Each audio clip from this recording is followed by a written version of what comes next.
അമ്മയുടെ പുഞ്ചിരി.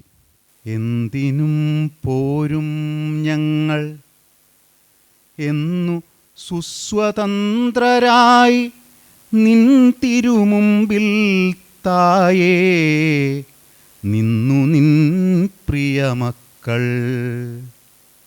എന്തിനും പോരും ഞങ്ങൾ എന്നു സുസ്വതന്ത്രരായി നിൻ തിരുമുമ്പിൽ തായേ നിന്നു നിൻ പ്രിയമക്കൾ.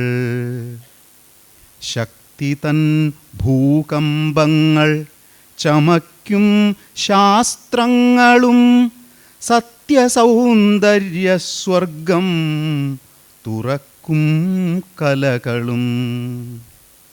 തനതുണ്ടെന്നായി ഞങ്ങളഭിമാനിക്കേ പീലി നനയും മിഴിനീട്ടി താഴോട്ടു താഴോട്ടു നീ. ശക്തി തൻ ഭൂകമ്പങ്ങൾ ചമയ്ക്കും ശാസ്ത്രങ്ങളും സത്യസൗന്ദര്യസ്വർഗം തുറക്കും കലകളും. തനതുണ്ടെന്നായി ഞങ്ങളഭിമാനിക്കേ പീലി നനയും മിഴിനീട്ടി താഴോട്ടു താഴോട്ടു നീ. അവിടെ ചിരന്തനമായൊരന്ധകാരത്തിൽ അവശം മേവി ഞങ്ങൾ തൻ കൂടപ്പിറപ്പുകൾ. അവിടെ ചിരന്തനമായൊരന്ധകാരത്തിൽ അവശം മേവി ഞങ്ങൾ തൻ കൂടപ്പിറപ്പുകൾ. അനുതാപാർദ്രം ഞങ്ങൾ അക്ഷരം പഠിപ്പിച്ചാർ, അവരെ കൃഷി ചെയ്താരവരോടൊപ്പം നെയ്താർ. അനുതാപാർദ്രം ഞങ്ങൾ അക്ഷരം പഠിപ്പിച്ചാരവരെ.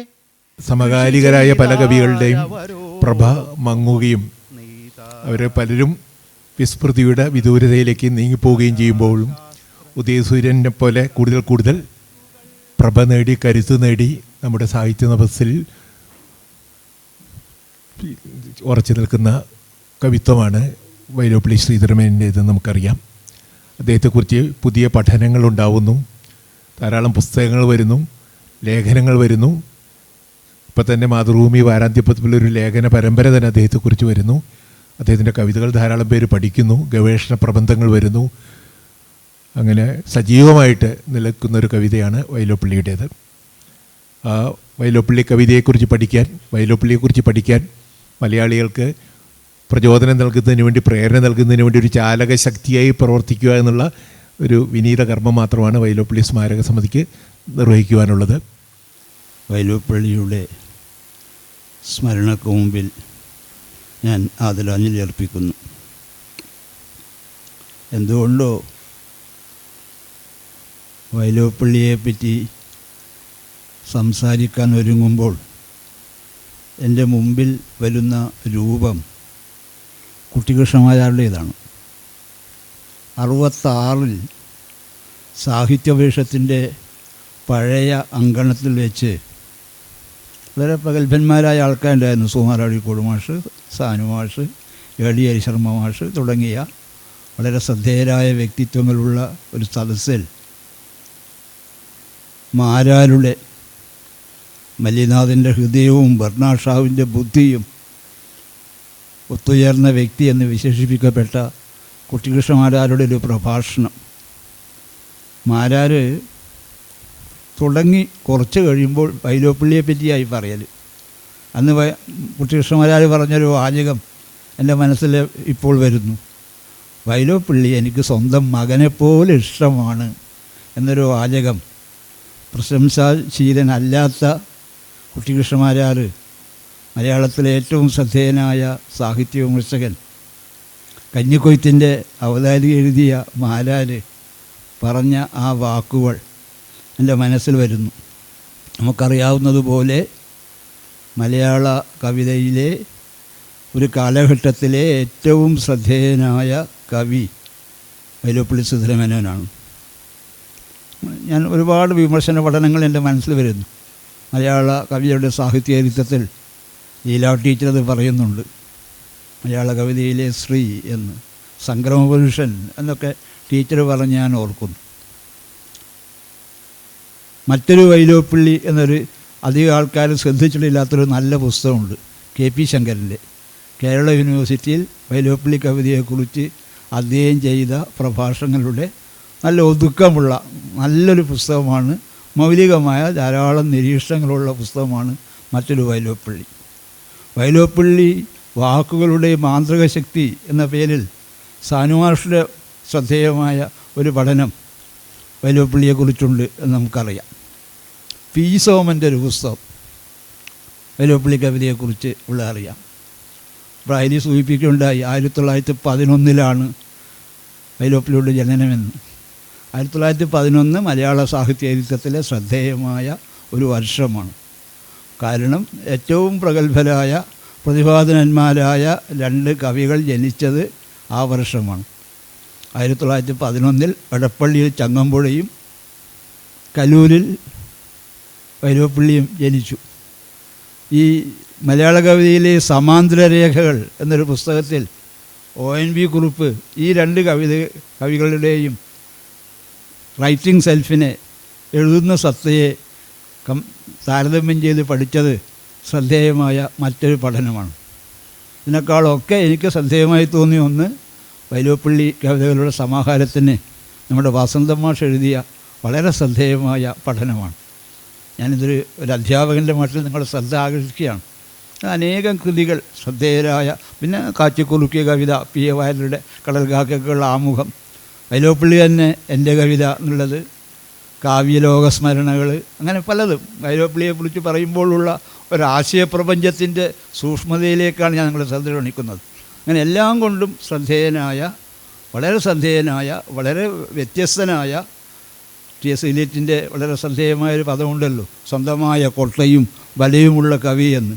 സ്വന്തമായ കൊട്ടയും വലയുമുള്ള കവി, സ്വന്തമായ വ്യക്തിത്വമുള്ള കവി, സ്വന്തമായ റൈറ്റിംഗ് സെൽഫിൻ്റെ കവി എന്ന് മലയാളത്തിൽ വിശേഷിപ്പിക്കാവുന്ന ഏറ്റവും ശ്രദ്ധേയനായ കവിയാണ് വൈലോപ്പിള്ളി എന്ന് പറയുന്നത് ഒരു സന്തോഷം കൊണ്ടുകൂടിയാണ്.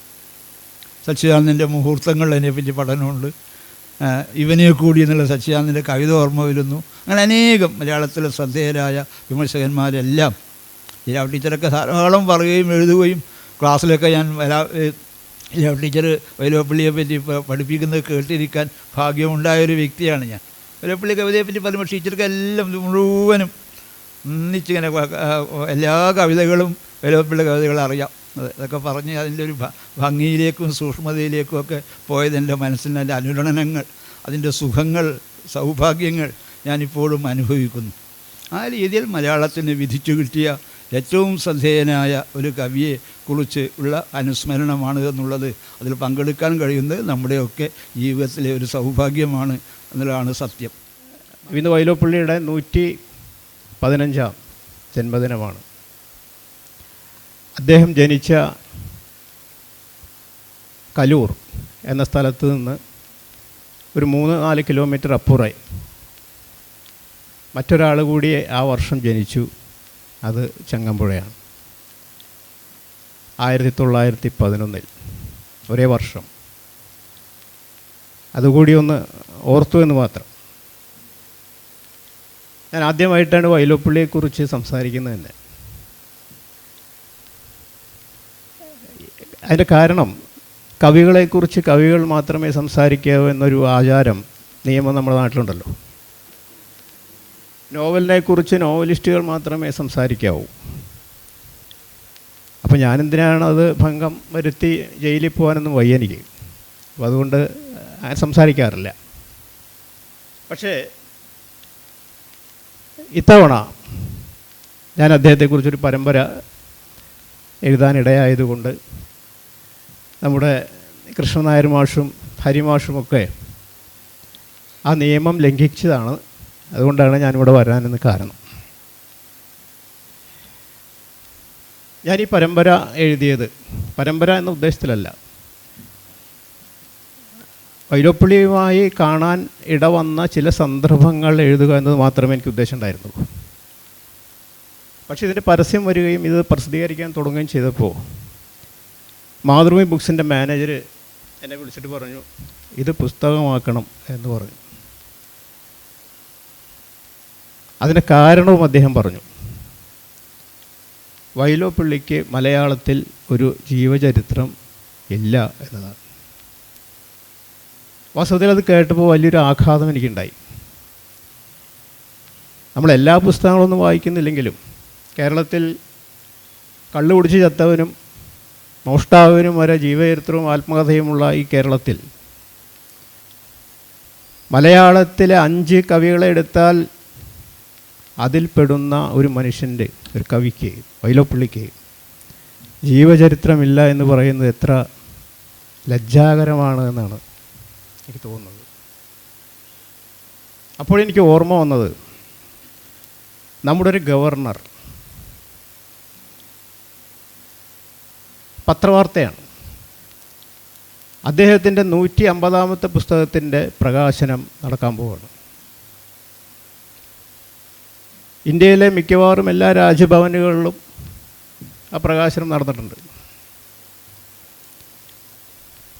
അപ്പോൾ ഞാനൊരു കൗതുകത്തിന് അദ്ദേഹത്തിൻ്റെ കൃതികളൊക്കെ ഒന്ന് ലിസ്റ്റൊന്ന് നോക്കി. അപ്പോൾ സ്കൂളുകളിലെ ആനിവേഴ്സറിക്കും കോളേജുകളിലെ ബിരുദദാന ചടങ്ങിനുമൊക്കെ പ്രസംഗിച്ചിട്ടുള്ള എൻ്റെ ടെക്സ്റ്റ് അത് എഴുതിയെടുത്തിട്ട് പുസ്തകമാക്കിയിരിക്കുകയാണ്, ഒരു 50%. പിന്നെയുള്ളത് 100 പ്രാവശ്യം എഴുതിക്കഴിഞ്ഞ ആളുകളുടെ ആത്മകഥ ദീനദയാൽ ഉപാധ്യായയുടെയും ഗാന്ധിയുടെയും നെഹ്റുവിൻ്റെയൊക്കെ ജീവചരിത്രങ്ങളാണ്. ഇതിനൊരു തൃശ്ശൂരിലും ഒരു അനുകരണമുണ്ടായി എന്നതാണ്. തൃശ്ശൂരിലൊരാൾ 30 ജീവചരിത്രങ്ങൾ ഒന്നിച്ചിറക്കി. AKG, കൃഷ്ണപിള്ള, സുന്ദരയ്യ, EMS എന്നൊക്കെ പറഞ്ഞിട്ട്. നമ്മളിത് കേട്ടതൊന്നും ആദ്യമായിട്ടാണ് EMSൻ്റെയൊക്കെ ജീവചരിത്രം വരുന്നത്. 40 പേജ് 50 പേജുള്ള ജീവചരിത്രങ്ങൾ. എന്താണ് ഇതുകൊണ്ടൊരു പ്രയോജനമുള്ളത്? ന്യൂസ് പ്രിൻറ്റിൻ്റെ വില കൂട്ടാമെന്നല്ലാതെ മറ്റൊരു പ്രയോജനമില്ല. ഒരു പ്രയോജനമുണ്ട് കേട്ടോ. മരിക്കുമ്പോൾ 150 പുസ്തകം എഴുതിയ ആളാണെന്ന ചരമക്കുറിപ്പിൽ വരും. അതല്ലാതെ സാഹിത്യത്തിന് യാതൊരു പ്രയോജനം അത്തരം പുസ്തകങ്ങളെ കൊണ്ടില്ല. നമുക്ക് പുതുതായിട്ട് എന്തെങ്കിലും പറയാനുണ്ടോ? EMSനെ കുറിച്ച് പുതുതായിട്ട് പറയാനുണ്ടോ? എഴുതാം. അപ്പോൾ ഞാൻ ആലോചിച്ചത്, അപ്പോഴാണ് വൈലോപ്പിള്ളിയെക്കുറിച്ച് എന്തുകൊണ്ട് ഉണ്ടായിട്ടില്ല എന്ന് ഞാൻ ആലോചിച്ചത്. കാരണം മുമ്പാരും എഴുതിയിട്ടില്ല. എന്നാലും അത് പകർത്തി അവനവൻ്റെ പുസ്തകമാക്കാൻ പറ്റുള്ളൂ. അത്തരത്തിലാണ് നമ്മുടെ ജീവചരിത്രങ്ങളുടെ ഒരവസ്ഥ.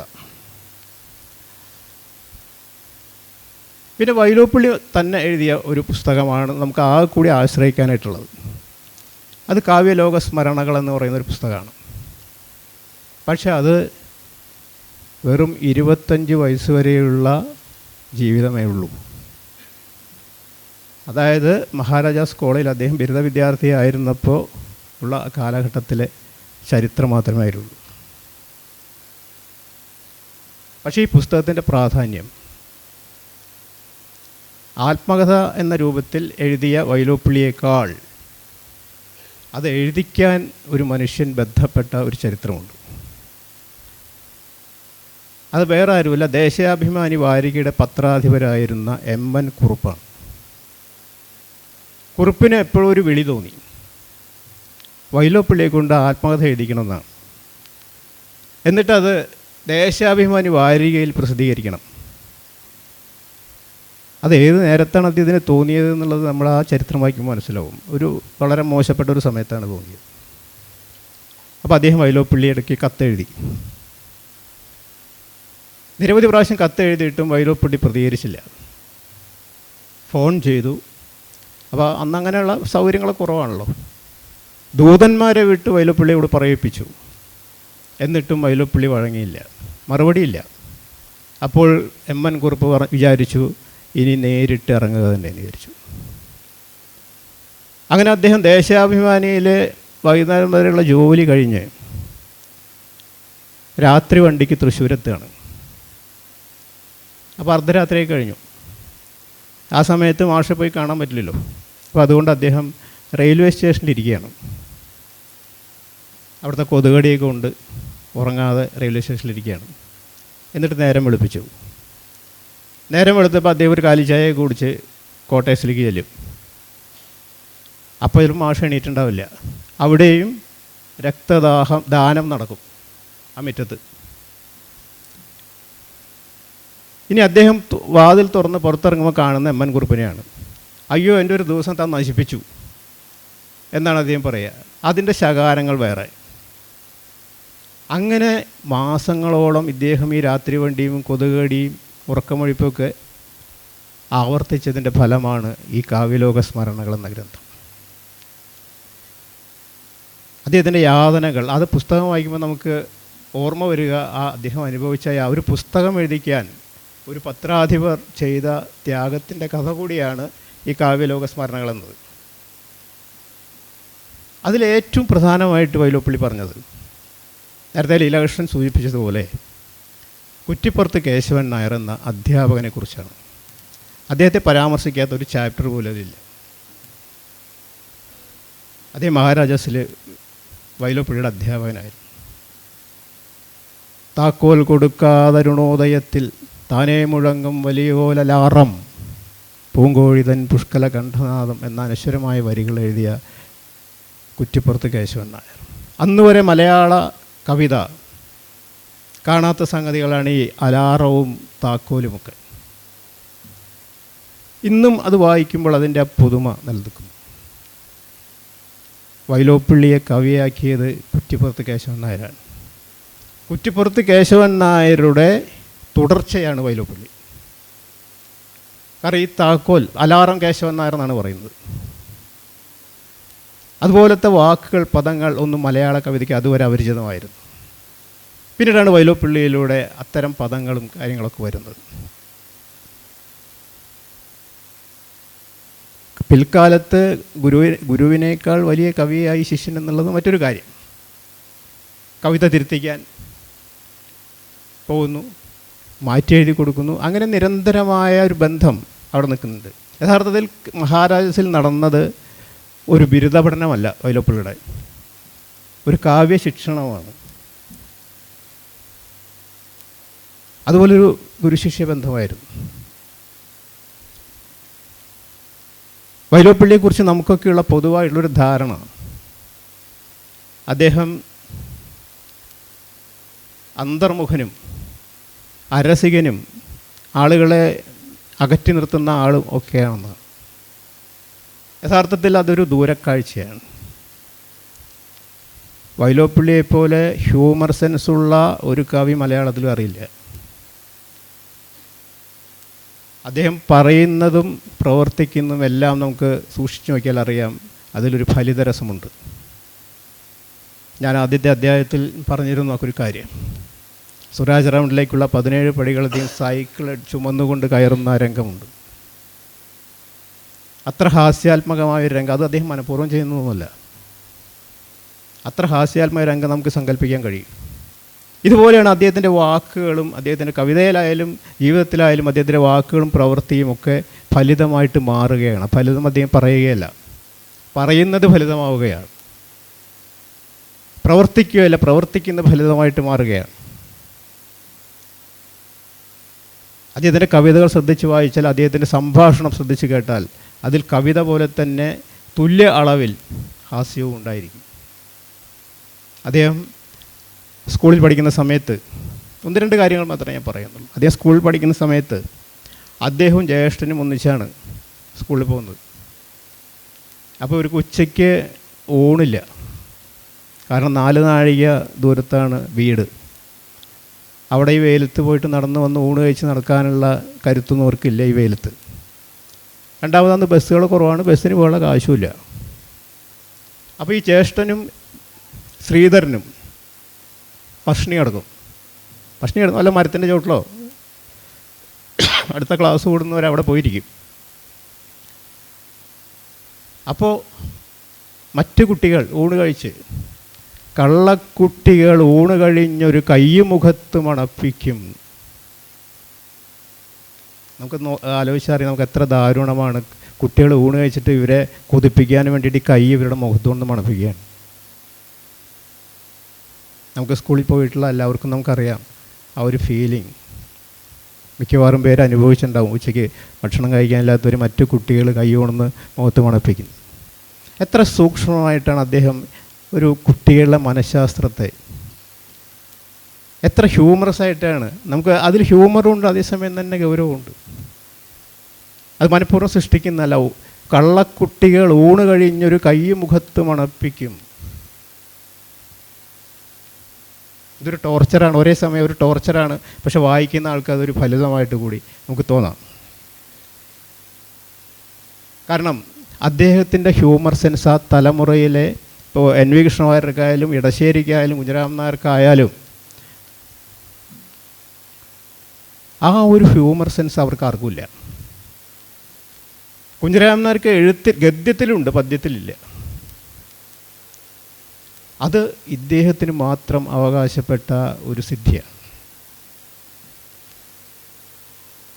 ഈ കുറ്റിപ്പുറത്ത് കേശവൻ നായർ എന്ന മനുഷ്യൻ എത്ര പറഞ്ഞിട്ടും വൈലോപ്പിള്ളിക്ക് അത് മതിയാവുന്നില്ല എന്നുള്ളതാണ് കുറ്റിപ്പുറത്തിനെ കുറിച്ച്. അദ്ദേഹം സ്കൂളിൽ പരീക്ഷ നടത്തും, കവിതാ പരീക്ഷ നടത്തും. 2 മാസം കൂടുമ്പോൾ പരീക്ഷയാണ്. മിക്കവാറും വൈലോപ്പിള്ളിക്ക് 1ാം സ്ഥാനം 2ാം സ്ഥാനം കിട്ടും. 2ാം സ്ഥാനം കിട്ടുമ്പോൾ മിക്കവാറും 1ാം സ്ഥാനം നമ്മുടെ VR കൃഷ്ണഎഴുത്തച്ഛനായിരിക്കും. താനൊന്ന് കോളേജിൽ നിന്ന് പോയി തരുമോ എന്ന് ചോദിച്ചിട്ടുണ്ട് വൈലോപ്പിള്ളി. അതിന് നമ്മുടെ പുസ്തകങ്ങളാണ് സമ്മാനമായിട്ട് കുറ്റിപ്പുറം കൊടുക്കുന്നത്. ആദ്യ 1ാം സമ്മാനം കിട്ടുന്നവർക്ക് 7 രൂപ, 2ാം സമ്മാനം കിട്ടുന്നവർക്ക് 6 രൂപ, 3ാമത് 5 രൂപ, അങ്ങനെയാണ് കണക്ക്. അപ്പോൾ വൈലോപ്പിള്ളിക്ക് 2-3 തവണ ഈ സമ്മാനം കിട്ടിപ്പോൾ, ഇത് കഴിഞ്ഞാലും കിട്ടിയ പുസ്തകങ്ങളിലാണ് എപ്പോഴും കിട്ടുന്നത്. അപ്പോൾ അദ്ദേഹം കുറ്റിപ്പുറത്തിനോട് പറഞ്ഞു, എനിക്ക് ഈ പുസ്തകമല്ല, കാശായിട്ട് കിട്ടിയാൽ വേണ്ടില്ല എന്ന് പറഞ്ഞു. അപ്പോൾ അയാൾ ചോദിച്ചു, എന്തിനാണ് എനിക്ക് കാശ് ചെയ്ത് ചോദിച്ചു. അപ്പോൾ പറഞ്ഞു, ഇങ്ങനെ ഹോട്ടലിൽ പറ്റുണ്ട്, ഊണും കാപ്പിയൊക്കെ കഴിക്കുന്നതിൻ്റെ പറ്റുണ്ട്, അത് തീർക്കാനാണെന്ന് പറഞ്ഞു. അങ്ങനെ അക്കൊല്ലം മുതൽ ഈ വൈലോപ്പിള്ളിക്ക് മാത്രം സമ്മാനം കിട്ടുമ്പോൾ പണമായിട്ടാണ് കൊടുത്തിരുന്നതാണ്. അത് ഈ പറ്റ് തീർക്കാനായിട്ടാണ്. അങ്ങനെയുള്ളൊരു ഗുരുശിഷ്യ ബന്ധമാണ്. ആദ്യം കവിത എഴുതിയാൽ ആദ്യം കാണിക്കുന്ന കുറ്റിപ്പുറത്തിനെയാണ്. വ്യക്തിപരമായ ദുഃഖങ്ങൾ പറയുന്ന കുറ്റിപ്പുറത്തിനോടാണ്. വള്ളത്തോളിനെ പരിചയപ്പെടുത്തി കൊടുക്കുന്ന കുറ്റിപ്പുറമാണ് 2-3 അവസരങ്ങളിൽ. ആദ്യം എടപ്പള്ളി സാഹിത്യ പരിഷത്തിലാണെന്നാണ് എൻ്റെ ഓർമ്മ. കുറ്റിപ്പുറത്തിൻ്റെ വീട്ടിലാണ് അദ്ദേഹം വന്നത്, വള്ളത്തോൾ. അവിടെ വെച്ച് ആണ് പരിചയപ്പെടുത്തി കൊടുക്കുന്നത്. അദ്ദേഹത്തിൻ്റെ ബ്രദർ ഇൻ ലോ ആണല്ലോ കുറ്റിപ്പുറം. അപ്പോൾ സ്വന്തം ഗുരുനാഥനും വഴികാട്ടിയും എല്ലാമായ കുറ്റിപ്പുറത്തിനെ പോലും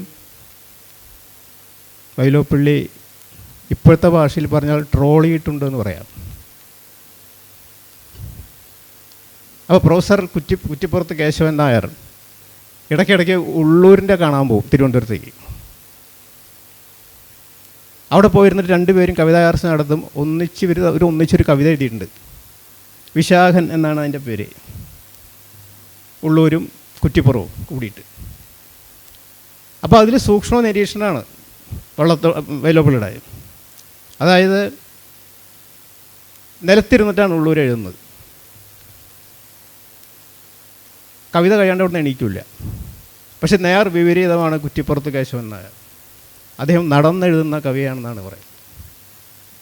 അങ്ങനെ 2 പേരും കൂടി കവിത നിർമ്മിച്ച് ഒരു സ്റ്റാൻസ ഉള്ളൂർ എഴുതുന്ന, ഒരു സ്റ്റാൻസ കുറ്റിപ്പുറം എഴുതുന്നു. അങ്ങനെ കുറ്റിപ്പുറം നടന്ന് കവിതകൾ എഴുതി മുറിയിൽ നിന്ന് പുറത്തു വന്നു, ഉമ്മറത്തെത്തി, പടികളിറങ്ങി, മുറ്റത്തെത്തി, ഗേറ്റ് തുറന്നു, റോഡിലേക്ക് ഇറങ്ങി. കുറച്ച് കഴിഞ്ഞിട്ട് നോക്കിയപ്പോൾ ഉള്ളൂർ ചോദിച്ചു, കേശവൻ എവിടെ എന്ന് ചോദിച്ചു.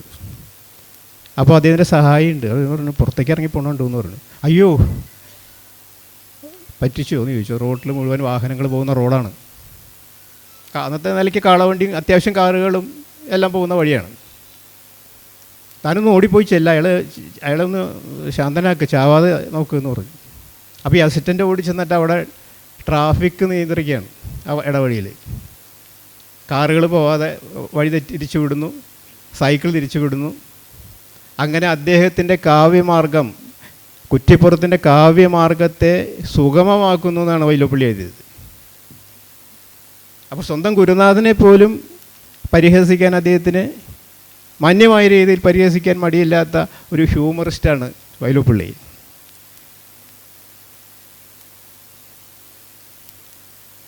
കവിതയെക്കുറിച്ചൊക്കെ ലീലാകൃഷ്ണൻ ഇവിടെ വിശദമായിട്ട് പറഞ്ഞു, അതിലേക്കൊന്നും കടക്കുന്നില്ല.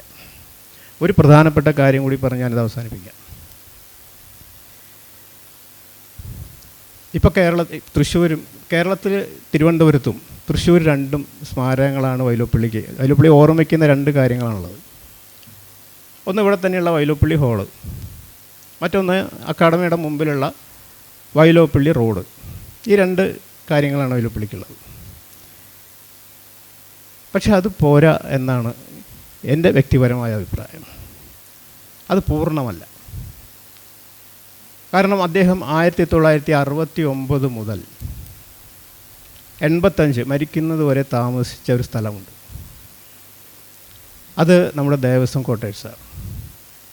അത് ജീർണാവസ്ഥയിലാണ് ഇപ്പോൾ ഉള്ളത്. അധികം താമസിയാതെ അത് പൊളിക്കും. അവിടെ വലിയൊരു ഷോപ്പിംഗ് കോംപ്ലക്സ് വരും. കാരണം അത്രയും സൗകര്യമുള്ളൊരു മധ്യഭാഗമാണ് തൃശ്ശൂരിൻ്റെ. മുമ്പിലൊരു മൈതാനമുണ്ട്. ആ ജീർണാവസ്ഥയിൽ കിടക്കുന്ന ക്വാർട്ടേഴ്സ് അത് വൈലോപ്പിള്ളി സ്മാരകമായിട്ട് പ്രഖ്യാപിക്കണം. അതാണ് ആവശ്യപ്പെടേണ്ടത്. അതിന് ഈ സദസ്സ് ഇതൊരു പ്രമേയമായിട്ട് അവതരിപ്പിക്കണമെന്നാണ് ഞാൻ പറയുന്നത്. അത് വൈലോപ്പിള്ളി സ്മാരക സമിതിയുടെ പ്രസിഡന്റ് കൃഷ്ണനായർ മാഷും സെക്രട്ടറി ഹരിദാസ് മാഷും ഒരു പ്രമേയമായി അവതരിപ്പിച്ച് ഈ സദസ്സ് അത് അംഗീകരിച്ച് അത് കൊച്ചി ദേവസ്വം ബോർഡിന് കൊടുക്കണം എന്നാണ് എൻ്റെ അഭിപ്രായം. ഇന്നല്ലെങ്കിൽ എന്ന് ചെയ്യാൻ, പിന്നെ ഇന്ന് ചെയ്യണം എന്നാണ് ഞാൻ അഭ്യർത്ഥിക്കാനുള്ളത്. അദ്ദേഹത്തിൻ്റെ സ്മരണയ്ക്ക് മുമ്പിൽ ഒരിക്കൽ കൂടി ആദരാഞ്ജലികൾ, ഓർമ്മകൾ അർപ്പിച്ചുകൊണ്ട് ഞാൻ നിർത്തുന്നു. നമസ്കാരം. ധാരാളം പഠനങ്ങൾ വൈലോപ്പിള്ളി സംബന്ധിച്ച് ഇവിടെ വന്നിട്ടുണ്ട്. കൃഷ്ണനായർ മാഷ് സൂചിപ്പിച്ചു. ഞാൻ ആദ്യം വായിച്ച പഠനം മേലത്തൻ ചന്ദ്രശേഖരൻ്റെതാണ്. മേലത്തിൻ്റെ വളരെ ശ്രദ്ധേയമായ പുസ്തകം തന്നെയുണ്ട് വൈലോപ്പിള്ളിയെക്കുറിച്ച്. അങ്ങനെ എത്രയോ പഠനങ്ങൾ വന്നിട്ടുണ്ട്. പക്ഷെ ആ പഠനങ്ങൾ പോരല്ലോ. പുതിയ കാലഘട്ടം, പുതിയ ഭാവുകത്വം മാറുന്നു, കാലം മാറുന്നു, തലമുറകളുടെ അഭിരുചികൾ മാറുന്നു. അവരെങ്ങനെയാണ് ഈ കവിയെ നോക്കി കാണുന്നത് എന്ന് അറിയുക, മനസ്സിലാക്കുക എന്നുള്ള വളരെ പ്രധാനമാണ് എന്ന് ഞങ്ങൾ കരുതുകയാണ്. ചിലപ്പോൾ നമ്മുടെയൊക്കെ ഇപ്പം നമ്മളൊക്കെ സംഗീതത്തോടും അല്ലെ കവിതയോടൊക്കെയുള്ള സമീപനങ്ങളൊക്കെ വലിയ മാറ്റങ്ങൾ വന്നുകൊണ്ടിരിക്കുന്നുണ്ട്.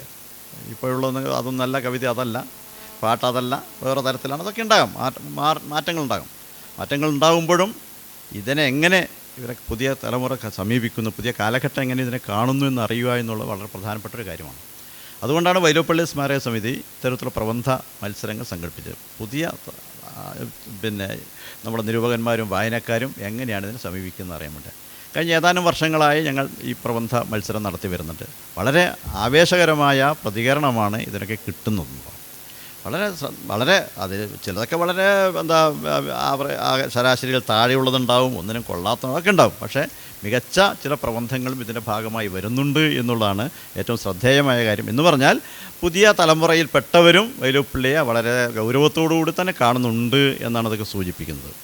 അത്തരത്തിൽ ഈ വർഷവും 20ഓളം പ്രബന്ധങ്ങളാണ് ഞങ്ങൾക്ക് കിട്ടിയത്. ആ പ്രബന്ധങ്ങൾ വൈലോപ്പിള്ളി കവിതയിലെ ദേശം എന്നുള്ളതായിരുന്നു വിഷയം കൊടുത്തിരുന്നത്. ആ കവിതയിൽ ഏറ്റവും മികച്ചത് എന്ന് ഞങ്ങൾക്ക് തോന്നിയ ജിൻസ് മോൻ ജെയിംസിൻ്റെ പ്രബന്ധത്തിനാണ് ഇവിടെ അവാർഡ് കൊടുക്കുന്നത്. പലപ്പോഴും ഈ നമുക്കറിയാമല്ലോ ഇവിടെ വസന്തമാഷൊക്കെ ഇരിക്കുന്നുണ്ട്. നമ്മുടെ മലയാളത്തിലെ ഏറ്റവും ശുഷ്കമെന്നോ അല്ലെങ്കിൽ വളരെ വളരെ വളരെ അപകടകരമായ അവസ്ഥയിലേക്ക് നീങ്ങിക്കൊണ്ടിരിക്കുന്നതെന്നൊക്കെ പറയാവുന്നൊരു മേഖലയാണ് നമ്മുടെ ഗദ്യ സാഹിത്യം എന്ന് പറയുന്നത്. മലയാളത്തിൽ തെറ്റുകൂടാതെ മലയാളം എഴുതാൻ അറിയുന്നവരുടെ എണ്ണം കുറഞ്ഞു വരുന്നു എന്നുള്ള വളരെ വളരെ വേദന ഉണ്ടാക്കുന്ന കാര്യമാണ്. പുതിയ കാലഘട്ടത്തിൽ ഏത് ഗദ്യം വായിക്കുമ്പോഴും നമുക്ക് തോന്നും തെറ്റുകൂടാതെ മലയാളം അക്ഷര തെറ്റുണ്ടാകാം, വാചക തെറ്റുകളുണ്ടാകാം, വ്യാകരണ തെറ്റുകളുണ്ടാകാം.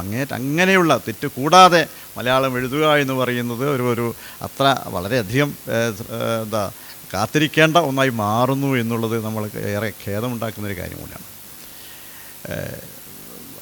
അത് അവരൊന്നും പുതിയ ഈ 1996 പാഠ്യപദ്ധതി പരിഷ്കരണത്തിന് ശേഷം വിദ്യാഭ്യാസം നേടിയവരൊന്നും അല്ല കേട്ടോ. ഇവരൊക്കെ തന്നെ വലിയ അധ്യാപകന്മാരും ഗവേഷകന്മാരൊക്കെ ഈ കൂട്ടത്തിൽ പെടുന്നുണ്ടെന്നുള്ളത് ഞാൻ കഴിഞ്ഞ ദിവസം വായിച്ചൊരു ലേഖനത്തിൽ ആ ചോദ്യത്തിന് ക്ഷണഭങ്കുരമായി തന്നെ അവൻ മറുപടി പറഞ്ഞു എന്നാണ്. ക്ഷണഭങ്കുരമായി തന്നെ മറുപടി പറഞ്ഞു. എന്താ ഈ ക്ഷണഭങ്കുരം എന്നുള്ള അർത്ഥം അങ്ങ് പ്രയോഗിക്കുകയാണ്. അതും ചെറിയ കുട്ടികളൊന്നുമല്ല കേട്ടോ. ഇതൊക്കെ വളരെ മുതിർന്നവരും അധ്യാപകന്മാരും ഉൾപ്പെടെയുള്ളവരാണ് എഴുതുന്നത്. ആ ചോദ്യത്തിന് അനുചിതമായി മറുപടി നൽകിക്കൊണ്ട് ഫയൽ ക്ലോസ് ചെയ്യേണ്ടതാണ് എന്നൊരു ഉദ്യോഗസ്ഥൻ എഴുതിയിരിക്കുകയാണ്. അനുചിതമായി മറുപടി നൽകിക്കൊണ്ട് ഫയൽ ക്ലോസ് ചെയ്യേണ്ടതാണെന്നാണ് എഴുതുന്നത്. ഇത്തരത്തിൽ ധാരാളം ഉദാഹരണങ്ങൾ നമുക്ക് ചൂണ്ടിക്കാണിക്കാൻ കഴിയും. ഇതൊക്കെ വെറുതെ ഉണ്ടാക്കി പറയുന്നതല്ല, ഇതൊക്കെ പല നമ്മളെ പണ്ഡിതന്മാരെന്ന് വിശേഷിപ്പിക്കപ്പെടുന്ന നമ്മൾ കരുതുന്ന ആൾക്കാരുടെ ലേഖനങ്ങളിലൊക്കെ ഉള്ള പ്രയോഗങ്ങളാണ്. അത്തരത്തിൽ ഒട്ടും ശ്രദ്ധയില്ലാതെ മലയാളഗതി ഇങ്ങനെയൊക്കെ മതി മലയാളം എന്നുള്ള രീതിയിലേക്ക് നമ്മുടെ ഭാഷയോടുള്ള സമീപനത്തിൽ മാറ്റം വരുന്നു എന്നുള്ളതാണ് ശ്രദ്ധിക്കേണ്ടത്. ഞങ്ങൾ കൃഷ്ണമാഷായാലും ഞാനൊക്കെ ശ്രദ്ധിക്കുന്നൊരു ഘടകം ഇതും കൂടിയാണ്. ഈ പ്രബന്ധങ്ങളിൽ ഞങ്ങളിതിൻ്റെ ഭാഷയും കൂടെ നോക്കാറുണ്ട്. എങ്ങനെയാണ് തെറ്റുകൂടാതെ എഴുതിയിട്ടുണ്ടോ, വാചകത്തെറ്റുണ്ടോ, അതൊക്കെ നോക്കാറുണ്ട് ഞങ്ങൾ. അതും കൂടി പരിഗണിക്കാൻ അതിൻ്റെ ഉള്ളടക്കം പലപ്പോഴും നമുക്കറിയാമല്ലോ, ധാരാളം പഠനങ്ങളുള്ളപ്പോൾ പല പ്രബന്ധങ്ങൾ അതേപടി പകർത്തി വെക്കുന്ന ഈ പഠനങ്ങൾ നേരെ വളരെ എളുപ്പമാണല്ലോ. കുറേ എഴുതി വെക്കുക, അതിൽ നിന്ന് അവിടെ നിന്ന് ഇവിടുന്ന് എഴുതി വെക്കുക. എവിടെ നിന്ന് ഇതെടുത്തു എന്നുള്ള അതിൻ്റെ സോഴ്സ് പോലും സൂചിപ്പിക്കാതെ പ്രബന്ധങ്ങൾ എഴുതുന്ന ഗവേഷക വിദ്യാർത്ഥികളൊക്കെ ഉണ്ട്. നമുക്ക് കിട്ടുന്നവരൊക്കെ കാണാം. അങ്ങനെയൊക്കെ എന്താ വേണ്ടത്, അവർക്ക് കിട്ടിയിരിക്കുന്ന ചില പരിശീലനങ്ങളുടെയോ അഭ്യാസത്തിൻ്റെയോ ധാരണകളുടെയൊക്കെ ഫലമായിരിക്കാം അത്. അങ്ങനെയുള്ള പ്രബന്ധങ്ങളൊക്കെ വരാറുണ്ട്. എങ്കിൽ അതിൽ നിന്ന് മെച്ചപ്പെട്ടതുണ്ടാകും. പക്ഷേ ഇതിലൊക്കെ തന്നെ എങ്ങനെയാണ് ഇത് മലയാളം തെറ്റുകൂടാതെ എഴുതാൻ കഴിഞ്ഞിട്ടുണ്ടോ എന്നുള്ളതാണ്. ഞാൻ മന്നത്ത് പത്മനാഭൻ്റെ ജീവിതകഥ ഞാൻ വായിക്കുകയുണ്ടായി. അതിൽ ചില ഉദ്ധരണികൾ കാണാം. ആ ഉദ്ധരണികളൊക്കെ തെറ്റുകൂടാതെ മലയാളം, ബാക്കിയൊക്കെ അദ്ദേഹം ആ ഗ്രന്ഥകാരൻ എഴുതിയ മറ്റ് സ്വതന്ത്രമായി എഴുതൊക്കെ അദ്ദേഹത്തിൻ്റെ അതൊക്കെ തെറ്റാണ്. ഇങ്ങനെയൊക്കെ വരുന്നു എന്നുള്ളതാണ്. ആ ഒരു പരിഗണന കൂടെ ഞങ്ങൾ പലപ്പോഴും പ്രബന്ധത്തിൻ്റെ പരിശോധന അതും കൂടെ ഞങ്ങൾ നോക്കാറുണ്ട്. ആ രീതിയിൽ നോക്കുമ്പോഴും ജിസ്മോൻ്റെ പ്രബന്ധം വളരെ മെച്ചപ്പെട്ടതാണ്. വൈലോപ്പിള്ളി കവിതയിലെ ദേശത്തെക്കുറിച്ചുള്ള എങ്ങനെയാണ് തൃശ്ശൂരിനെ, എങ്ങനെയാണ് കേരളത്തെ, എങ്ങനെയാണ് ഇന്ത്യയെ അദ്ദേഹം സമീപിച്ചിരിക്കുന്നത്, അദ്ദേഹത്തിൻ്റെ കവിതകളിൽ കൂടി തന്നെ ആ കാര്യം വിശദീകരിക്കാനാണ് ജിസ്മോൻ ശ്രമിച്ചിട്ടുള്ളത്. അതിൽ നല്ല രീതിയിൽ തന്നെ അത് അവതരിപ്പിക്കാൻ അദ്ദേഹത്തിന് കഴിഞ്ഞിട്ടുണ്ട് എന്നാണ് ഞങ്ങൾ കരുതുന്നത്. ചിലപ്പോഴും കവിതയെക്കുറിച്ചുള്ള പഠനങ്ങൾ ഒരൊറ്റ വരി കവിത പോലും ഉദ്ധരിക്കാതെ കവിതയെക്കുറിച്ച് പഠനങ്ങളൊക്കെ ധാരാളം വരാറുണ്ട്. ഞങ്ങൾക്ക് ചിലരുടേതായി യൂട്യൂബിലൊക്കെ ചില കവിതയെക്കുറിച്ച് പറയുന്നത് എന്താണെന്ന് പോലും മനസ്സിലാക്കാതെയാണ് എഴുതിയിട്ടുണ്ടാവുമെന്ന് നമുക്കറിയാം. വൈലോപ്പിള്ളി കവിത വൈലോപ്പിള്ളി വളരെ ശക്തമായ ആക്ഷേപഹാസ്യം ഉപയോഗിച്ചൊരാളാണല്ലോ. ഒത്തിയിലെ ചായ കുടിക്കുവാനെങ്കിലും ഹൃത്തിലൻ ദുഷ്മള ചാരിതാർത്ഥ്യം ആറാമതാ മണുശക്തിയായി തീർന്നെൻ്റെ വീറാർന്ന നാട് ഉജ്ജ്വലിക്കയില്ല എന്നുള്ളത് ആണവ വിസ്ഫോടനത്തെ ചൊല്ലി ആനന്ദ തുന്തിലനാകുന്ന അഭിമാനം കൊള്ളുന്ന ഒരു മഹാകവിയാണ് എന്നൊരു മലയാളം ഭാഷാ പ്രൊഫസർ തന്നെ പറയുന്നുണ്ട്. ഇങ്ങനെയാണ് ഇതിനൊക്കെ കാണുന്നുള്ളതാണ്. അപ്പോൾ അതുകൊണ്ട് ഇത്തരം കാര്യങ്ങൾ വീണ്ടും ഇത്തരം കവിതകളെ കാണുക, സമീപിക്കുക, അതെങ്ങനെയെന്ന് അറിയുക എന്നുള്ളത് ഭാഷയുടെ ഇന്നത്തെ ഒരു അവസ്ഥയെക്കുറിച്ച് അറിയാൻ ഏറെ സഹായമാകുന്നുണ്ട് എന്നുള്ള കാര്യം കൂടി ഞാനിവിടെ സൂചിപ്പിക്കുകയാണ്. എന്തായാലും ജിസ്മോനെ എല്ലാവിധ അഭിനന്ദനങ്ങളും അറിയിക്കുന്നു.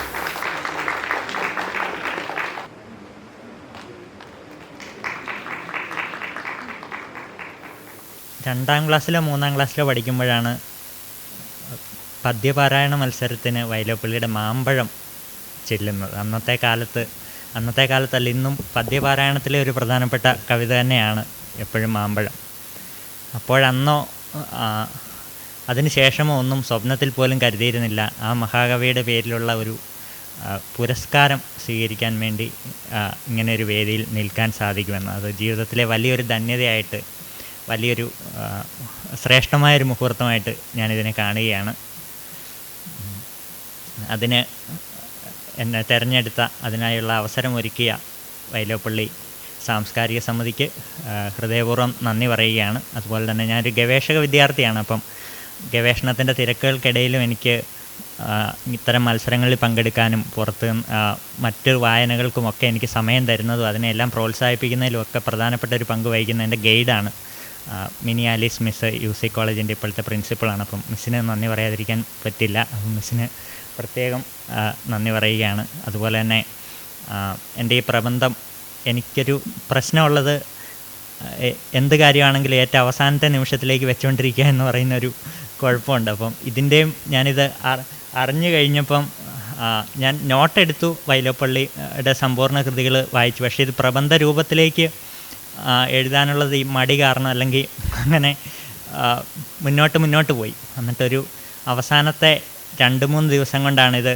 ആ ഒരു രൂപത്തിൽ പേപ്പറിൽ എഴുതിയത്. അപ്പം പേപ്പറിൽ എഴുതിയത് പിന്നെ ടൈപ്പ് ചെയ്ത് വേണമായിരുന്നു അയക്കാൻ. അപ്പം ഞാൻ എഴുതി കൊടുക്കുന്നത് അത് രാത്രിയിലിരുന്ന് ടൈപ്പ് ചെയ്ത് അയച്ചു എൻ്റെ ഒരു കൂട്ടുകാരിയായിട്ടുള്ള അന്ന എന്ന് പറയുന്ന സുഹൃത്താണ്. അവൾ കാര്യവട്ടത്തെ ഗവേഷക വിദ്യാർത്ഥിയാണ്.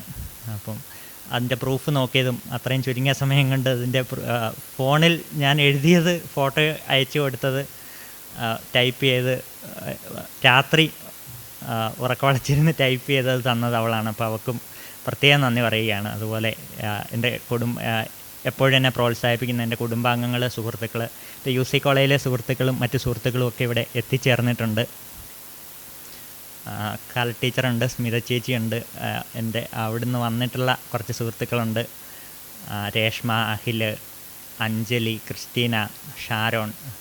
അപ്പം ഇവർക്കെല്ലാവർക്കും വളരെ ഹൃദയപൂർവ്വം നന്ദി പറയുകയാണ്. അതുപോലെ ഇത്രയും വലിയ പ്രൗഢഗംഭീരമായ ഒരു സദസ്സിൽ ഇത്രയും ആലങ്കോട് ലീലാകൃഷ്ണൻ മാഷിൻ്റെ കൂടെയും കൃഷ്ണൻ നായർ മാഷിൻ്റെ കൂടെയൊക്കെ ഒരു വേദി പങ്കിടാൻ സാധിച്ചത് തന്നെ എൻ്റെ ഒരു വലിയ ഭാഗ്യമായിട്ട് ഞാൻ കരുതുകയാണ്.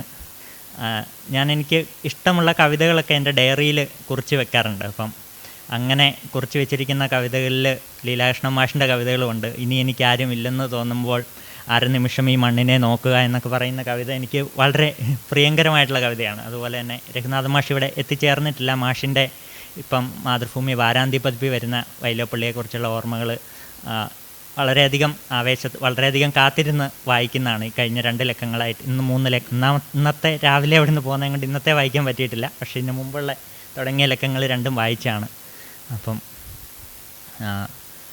കൂടുതൽ ഒന്നും പറയാൻ എനിക്കില്ല, എന്താ പറയേണ്ടതെന്ന് അറിയില്ല. തീർച്ചയായും ഇത്രയും അധികം ആളുകൾ ഇങ്ങനെ ഒരു സദസ്സിലുണ്ടായതിലും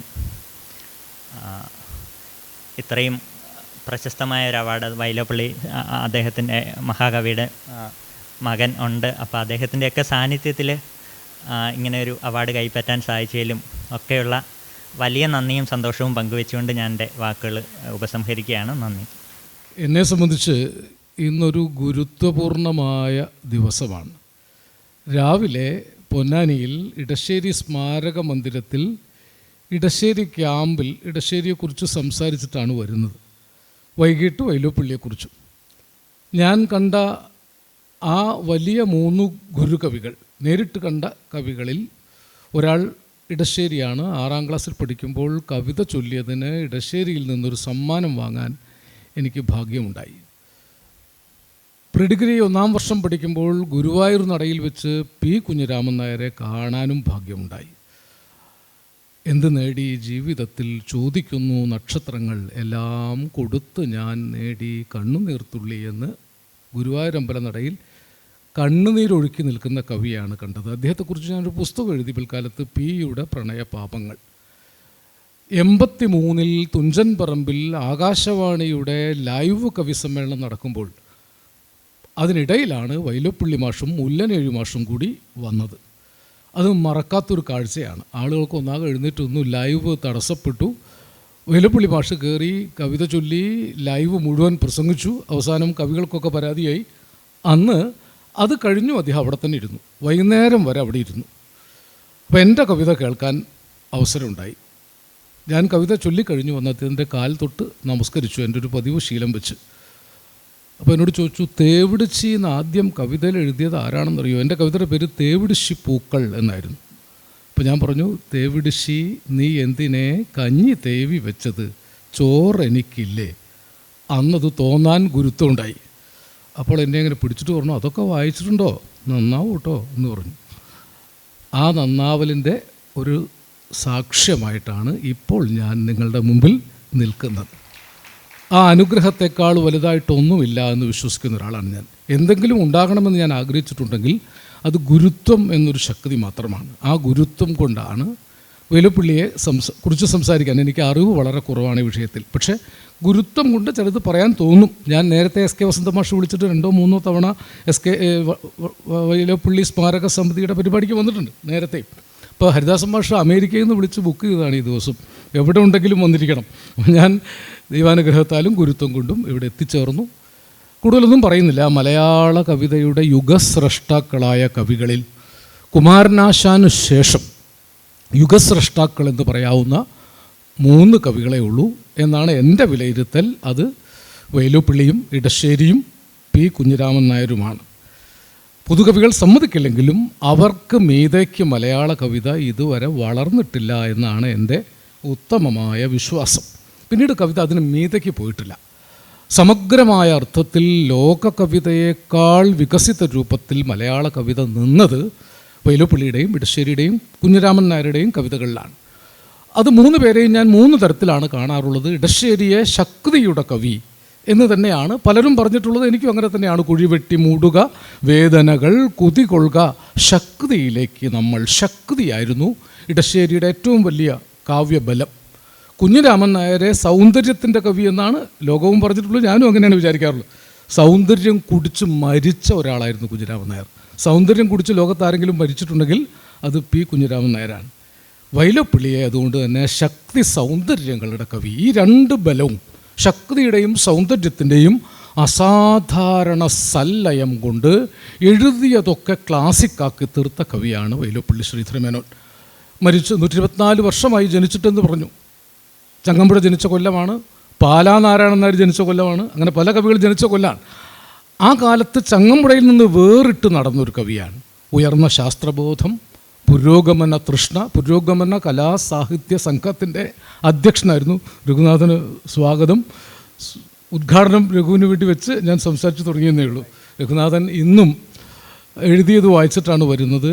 കണ്ണീർപ്പാടത്തിലെ ദാമ്പത്യത്തിൻ്റെ പൊരുത്തക്കേടുകൾ ഡോക്ടർ രാധാകൃഷ്ണൻ്റെ നഴ്സിംഗ് ഹോമിൽ എങ്ങനെയാണ് ഇല്ലാതാകുന്നത് എന്ന് വൈലോപ്പിള്ളിയുടെ അടുത്തിരുന്ന് ഭാനുമതി അമ്മ ഓറഞ്ച് അല്ലി കൊടുക്കുന്നതിനിടയിലേക്ക് പ്രവേശിച്ച രഘുവിനെയാണെന്ന് രാവിലെ കണ്ടത്.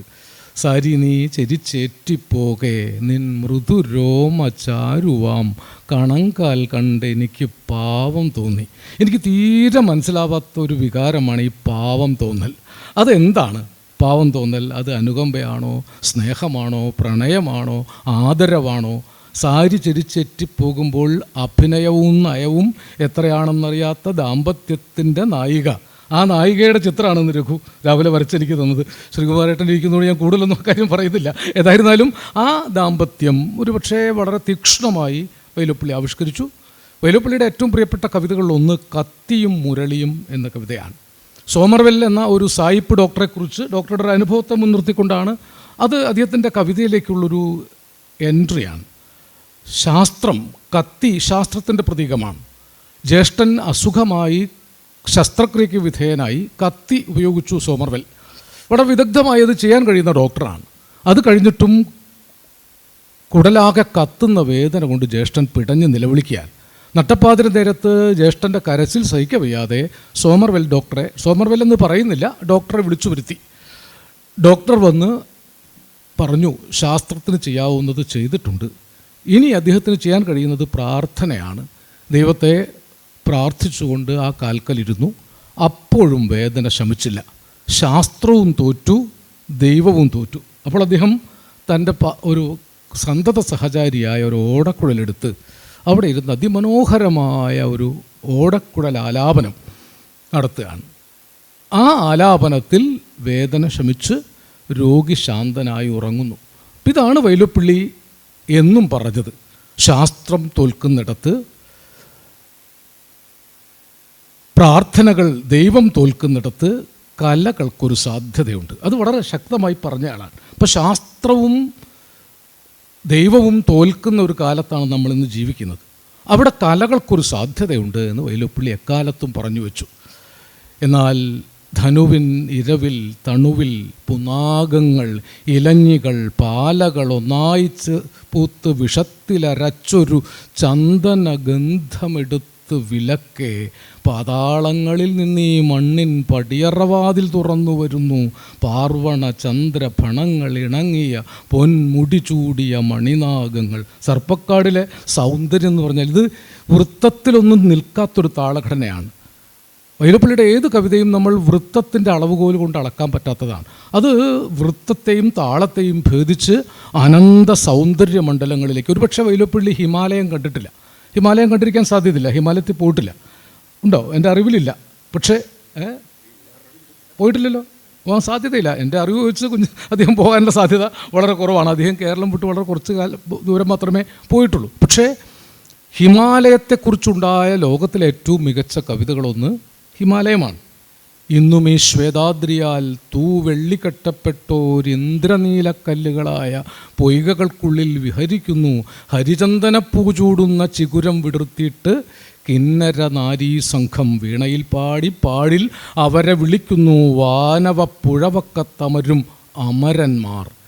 ഒരുപാട് ചിത്രങ്ങൾ ഹിമാലയത്തെ മുൻനിർത്തിക്കൊണ്ട് പറയുന്നുണ്ട്.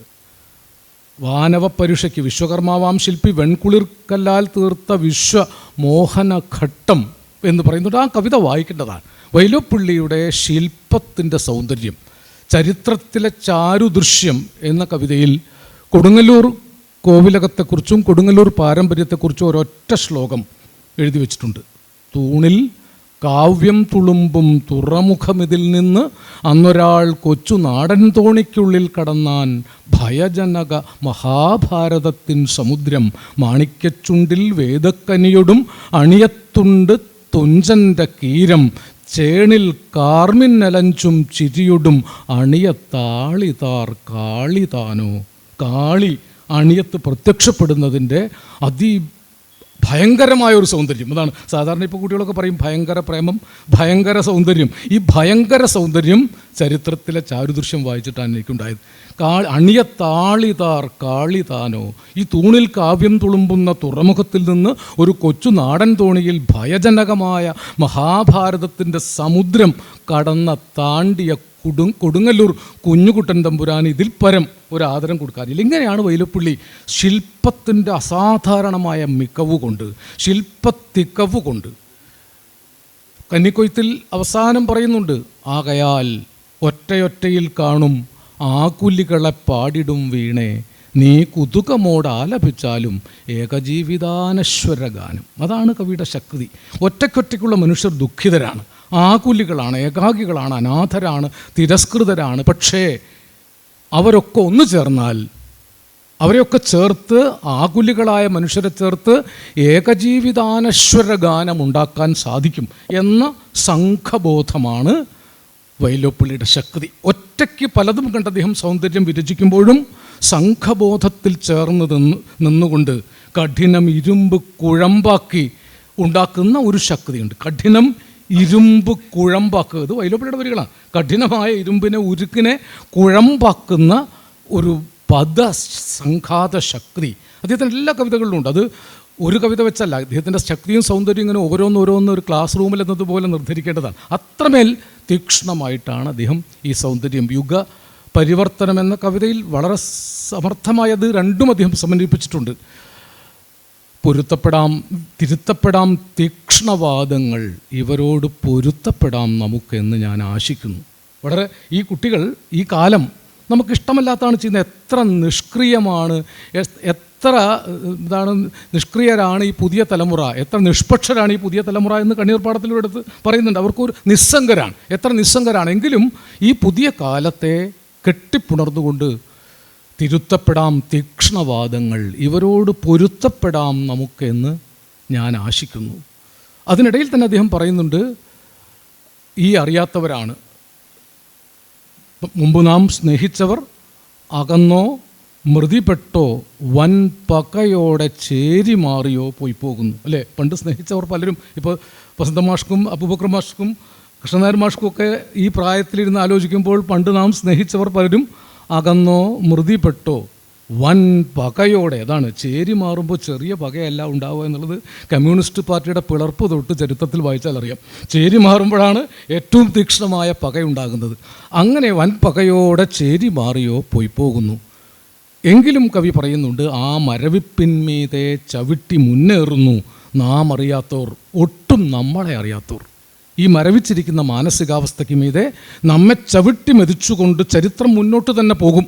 അതുകൊണ്ട് ഇവരോട് പൊരുത്തപ്പെടാം. ഈടുവെപ്പുകളെല്ലാം പോകിലും പുതിയൊരു നാട് നമ്മുടേതാകാം അസംഖ്യം തോഴന്മാരും. ഈ ഒരു സമനിലയാണ്. ഈടുവെപ്പുകളൊക്കെ പോകുമെന്ന കാര്യത്തിൽ വൈലോപ്പിള്ളിക്ക് സംശയമൊന്നുമില്ല. നമ്മൾ കാലങ്ങളാക്കി ഉണ്ടാക്കി വച്ചിരിക്കുന്ന ഈടുവെപ്പുകളൊക്കെ പോകും. അതൊക്കെ പോയാലും പുതിയൊരു നാടുണ്ടായി വരും. നമുക്ക് ഇതെല്ലാം നഷ്ടപ്പെട്ടതുകൊണ്ട് ലോകം നഷ്ടപ്പെട്ടു എന്ന് വിചാരിക്കാൻ സാധിക്കില്ല. ലോകം പുതുതായിട്ടുണ്ടാകും. അസംഖ്യം തോഴന്മാരെ നമുക്ക് കിട്ടും. ഒരുപക്ഷെ അത്രമേൽ സമചിത്തതയോടുകൂടി ഈ പോയ കാലത്തിൻ്റെ പൈതൃകങ്ങളെ, പാരമ്പര്യങ്ങളെ, ശക്തികളെ ഒക്കെ തോറ്റിയെടുത്തുകൊണ്ട് തന്നെ എത്രയോ കാലം മുമ്പ് അദ്ദേഹം പറയുന്നുണ്ട്, അശ്വസഖന്മാർ, ജിപ്സികൾ, തീകാഞ്ഞമരും റഷ്യൻ മൈതാനങ്ങളിൽ അത്ഭുത മായക സംസ്കാരത്തിന് അടിത്തറ പാകിയ ദക്ഷിണഗിരിയിൽ പല ദേശത്തിൽ, പല വേഷത്തിൽ, പല പല ഭാഷയിൽ ഞങ്ങൾ കഥിപ്പൂ പാരിതിൽ ആദിയിൽ ഉദയം ചെയ്തു പൊലിഞ്ഞൊരു പൊന്നോണത്തിൻ ചരിതം. ഞങ്ങൾ പാടുന്ന ഈ പൊന്നോണം ഇവിടെ കേരളത്തിലുണ്ടായതല്ല. അശ്വസഖന്മാർ, ജിപ്സികൾ, തീകാഞ്ഞമരുന്ന റഷ്യൻ മൈതാനങ്ങളിൽ ഉണ്ടായിട്ടുണ്ട്. ഏറെ മുഖച്ചുളി പോലും ചീനയിൽ, ലോകത്തെല്ലാ സ്ഥലങ്ങളിലും ഈ ഓണമുണ്ട്. അതുകൊണ്ട് അവകൾ കിനാവുകളെന്നാം ശാസ്ത്രം, കളവുകളെന്നാം ലോകചരിത്രം, അവയിലുമേറെ യഥാർത്ഥം ഞങ്ങളുടെ ഹൃദയ നിമന്ത്രിത സുന്ദര തത്വം.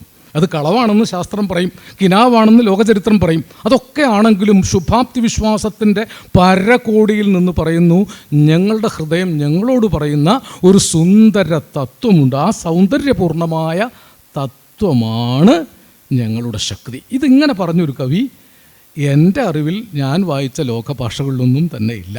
സൗന്ദര്യത്തെയും സത്യത്തെയും ശക്തിപൂർണമായി സംയോജിപ്പിച്ച മഹാത്മാഗാന്ധി ആദ്യകാലത്ത് പറയുന്നുണ്ട് ദൈവം സത്യമാകുന്നു എന്ന്. അവസാനം മഹാത്മജി പറഞ്ഞത് സത്യം ദൈവമാകുന്നു. വ്യത്യാസമുണ്ട്. ദൈവം സത്യമാകുന്നു എന്ന് പറയുന്നതും സത്യം ദൈവമാകുന്നു എന്നും പറയുന്ന വ്യത്യാസമുണ്ട്. അതുപോലെ ഈ സത്യം സൗന്ദര്യവുമാണ്, സത്യവും സൗന്ദര്യവും ചേർന്ന ശക്തിയാണ് കവിതയുടെ ബലം. കവിത അതിനൊക്കെ പോന്നതാണ്. ഈ ലോകത്തെ മാറ്റി തീർക്കാൻ കവിതയ്ക്ക് സാധിക്കും. സീരത്താൽ ആറ്റിൻ്റെ തീരത്തെ നിന്ദാഹങ്കാരത്തെ ഭേദിച്ചു രാമദേവൻ.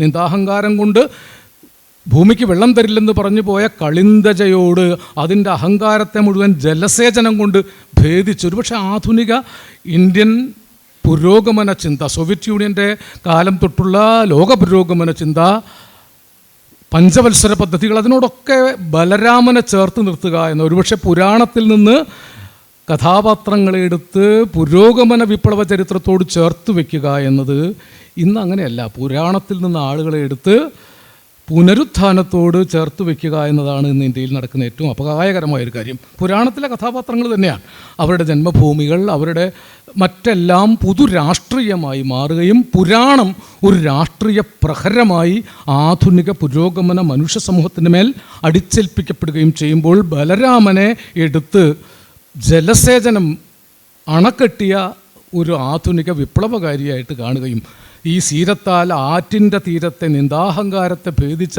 രാമദേവൻ ചോദിക്കുന്നുണ്ട്, പാരിൻ്റെ ദാസിച്ചെറുമിയായി പോകയാൽ സൂരജെ നീ എന്ത് ഉയർച്ച നേടി? അല്ലേ, ഈ പാരിൻ്റെ അടിയാത്തി പെണ്ണായി പോയതുകൊണ്ട് എന്ത് ഉയർച്ച നീ നേടി എന്ന് ആലോചിക്കണം. അതിലിടയ്ക്ക് എവിടെയോ വൈലോപ്പിള്ളി പറയുന്നുണ്ട്, അത്ര മഹാന്മാർക്കേ ഭൂതദയയിൽ നിന്ന് ഇത്തരമുണ്ടാകൂ നിർദ്ദയത്വം. ഇങ്ങനൊരു പ്രയോഗം ഞാൻ ജീവിതത്തിൽ കണ്ടില്ല. ഭൂതദയ കൊണ്ട് നിർദ്ദയത്വം ഉണ്ടാകും, അത് മഹത്വമാണ്. അത്ര മഹാന്മാർക്കേ ഭൂതദയയിൽ നിന്ന് ഇത്തരമുണ്ടാകൂ നിർദ്ദയത്വം. ഞാനത് പലപ്പോഴും മഹാത്മാഗാന്ധി ആലോചിക്കുമ്പോൾ വിചാരിക്കാറ്, മഹാത്മാഗാന്ധി ബ്രിട്ടീഷുകാരോട് പറഞ്ഞത് ഗെറ്റ് ഔട്ട് എന്നാണ് ശരിക്കും, ക്വിറ്റ് ഇന്ത്യ. ഗെറ്റ് ഔട്ടും അല്ല. സാധാരണ മഹാത്മാഗാന്ധിയുടെ ഒരു അഹിംസാ രീതി വെച്ച് please get out of India എന്നല്ലേ പറയേണ്ടത്. ക്വിറ്റ് എന്ന് കേട്ടപ്പോൾ സായിപ്പ് പേടിച്ചു പോയി. ഇത്രയും മാന്യനും ഇത്രയും അഹിംസാവാദിയായ ഒരാൾ കടക്കട പുറത്ത് എന്ന് പറഞ്ഞപ്പോഴാണ് കടന്നുപോയത്, അല്ലാതെ കടക്കില്ലായിരുന്നു. അതുപോലെ ഈ നിർദ്ദയത്വം എന്നത് ചിലപ്പോൾ അത്ര മഹാന്മാർക്കുണ്ടാകുന്നതാണ്. ഒരുപക്ഷെ ഗംഭീരമായൊരു കവിതയാണ് ജലസേചനം. ജലസേചനത്തിൻ്റെ ഉൾപ്പിരിവുകളിൽ പലതും ഗണ്യമാക്കിയില്ല കളിന്ത മഹർഷിതൻ കന്യ.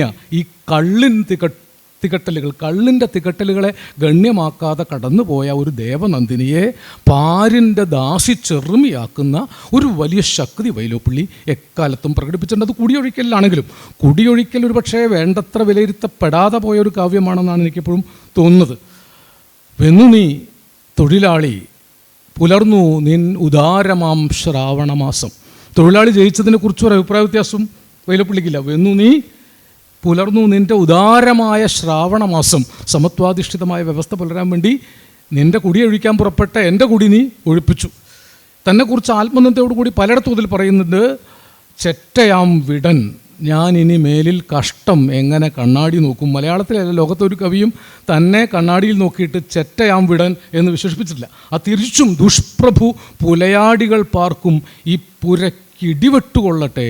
ദുഷ്പ്രഭുത്വം, വികസിത മുതലാളിത്തം ഒരു പുലയാടിത്തമാണെന്ന് പറയാൻ അത്ര സാധുവായ വൈലോപ്പിള്ളി വേണ്ടി വന്നു. വൈലോപ്പിള്ളിയെ പോലൊരാൾ പുലയാടി എന്ന് വിളിക്കുന്നു ആലോചിക്കാൻ പോലും പറ്റില്ല. അപ്പോൾ ദുഷ്പ്രഭുത്വത്തെ, ചീത്ത പ്രഭുത്വത്തെ, വികസിത മുതലാളിത്തത്തിൻ്റെ മനുഷ്യവിരുദ്ധതയെ അന്നേ പുലയാടിത്തമാണെന്ന് പറഞ്ഞ ഒരു വിപ്ലവകാരിയാണ്. ഇങ്ങനെ ചില വാക്കുകളൊക്കെ അതിസൂക്ഷ്മവും അതിശക്തവും, ശക്തി എന്നത് അവിടെ ദുഷ്പ്രഭു പുലയാടിക്ക് പകരം വേറെ ഏത് വാക്ക് വെച്ചാലും ഈ പറയുന്നതിൻ്റെ മറുപറാവില്ല. എന്നിട്ട് പറയുന്നു, കുറ്റമാർക്കിതിൽ പോംവഴി പക്ഷേ മറ്റൊരു വിധമായിരുന്നെങ്കിൽ. അതൊരു പക്ഷേ പുരോഗമന പ്രസ്ഥാനങ്ങൾ വായിച്ചിട്ടില്ല.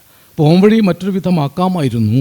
നിങ്ങൾക്ക് മുതലാളിയെ ജയിക്കാൻ അവനെ ചവിട്ടി താഴ്ത്തി വീഴ്ത്തിയിട്ട് വേണ്ട, അല്ലാതെയും ഒരു മാർഗമുണ്ടാക്കാമായിരുന്നു. വിശ്വസംസ്കാര പാലകരാകും വിജ്ഞരെ യുഗം വെല്ലുവിളിപ്പൂ ആവുമോ ഭവാന്മാർക്ക് നികത്താൻ ലോക സാമൂഹ്യ ദുർനിയമങ്ങൾ സ്നേഹസുന്ദര പാതയിലൂടെ വേഗമാവട്ടെ വേഗമാവട്ടെ. ഈ ഒരു പാത ഇതൊരു പക്ഷേ കവികൾക്ക് മാത്രം മുന്നോട്ട് വയ്ക്കാവുന്നതാണ്. വിശ്വസംസ്കാര പാലകരാകുന്ന വിജ്ഞരോട് നിങ്ങളെ യുഗം വെല്ലുവിളിക്കുന്നുണ്ട്, ആവുമോ ഭവാന്മാർക്ക് നികത്താൻ.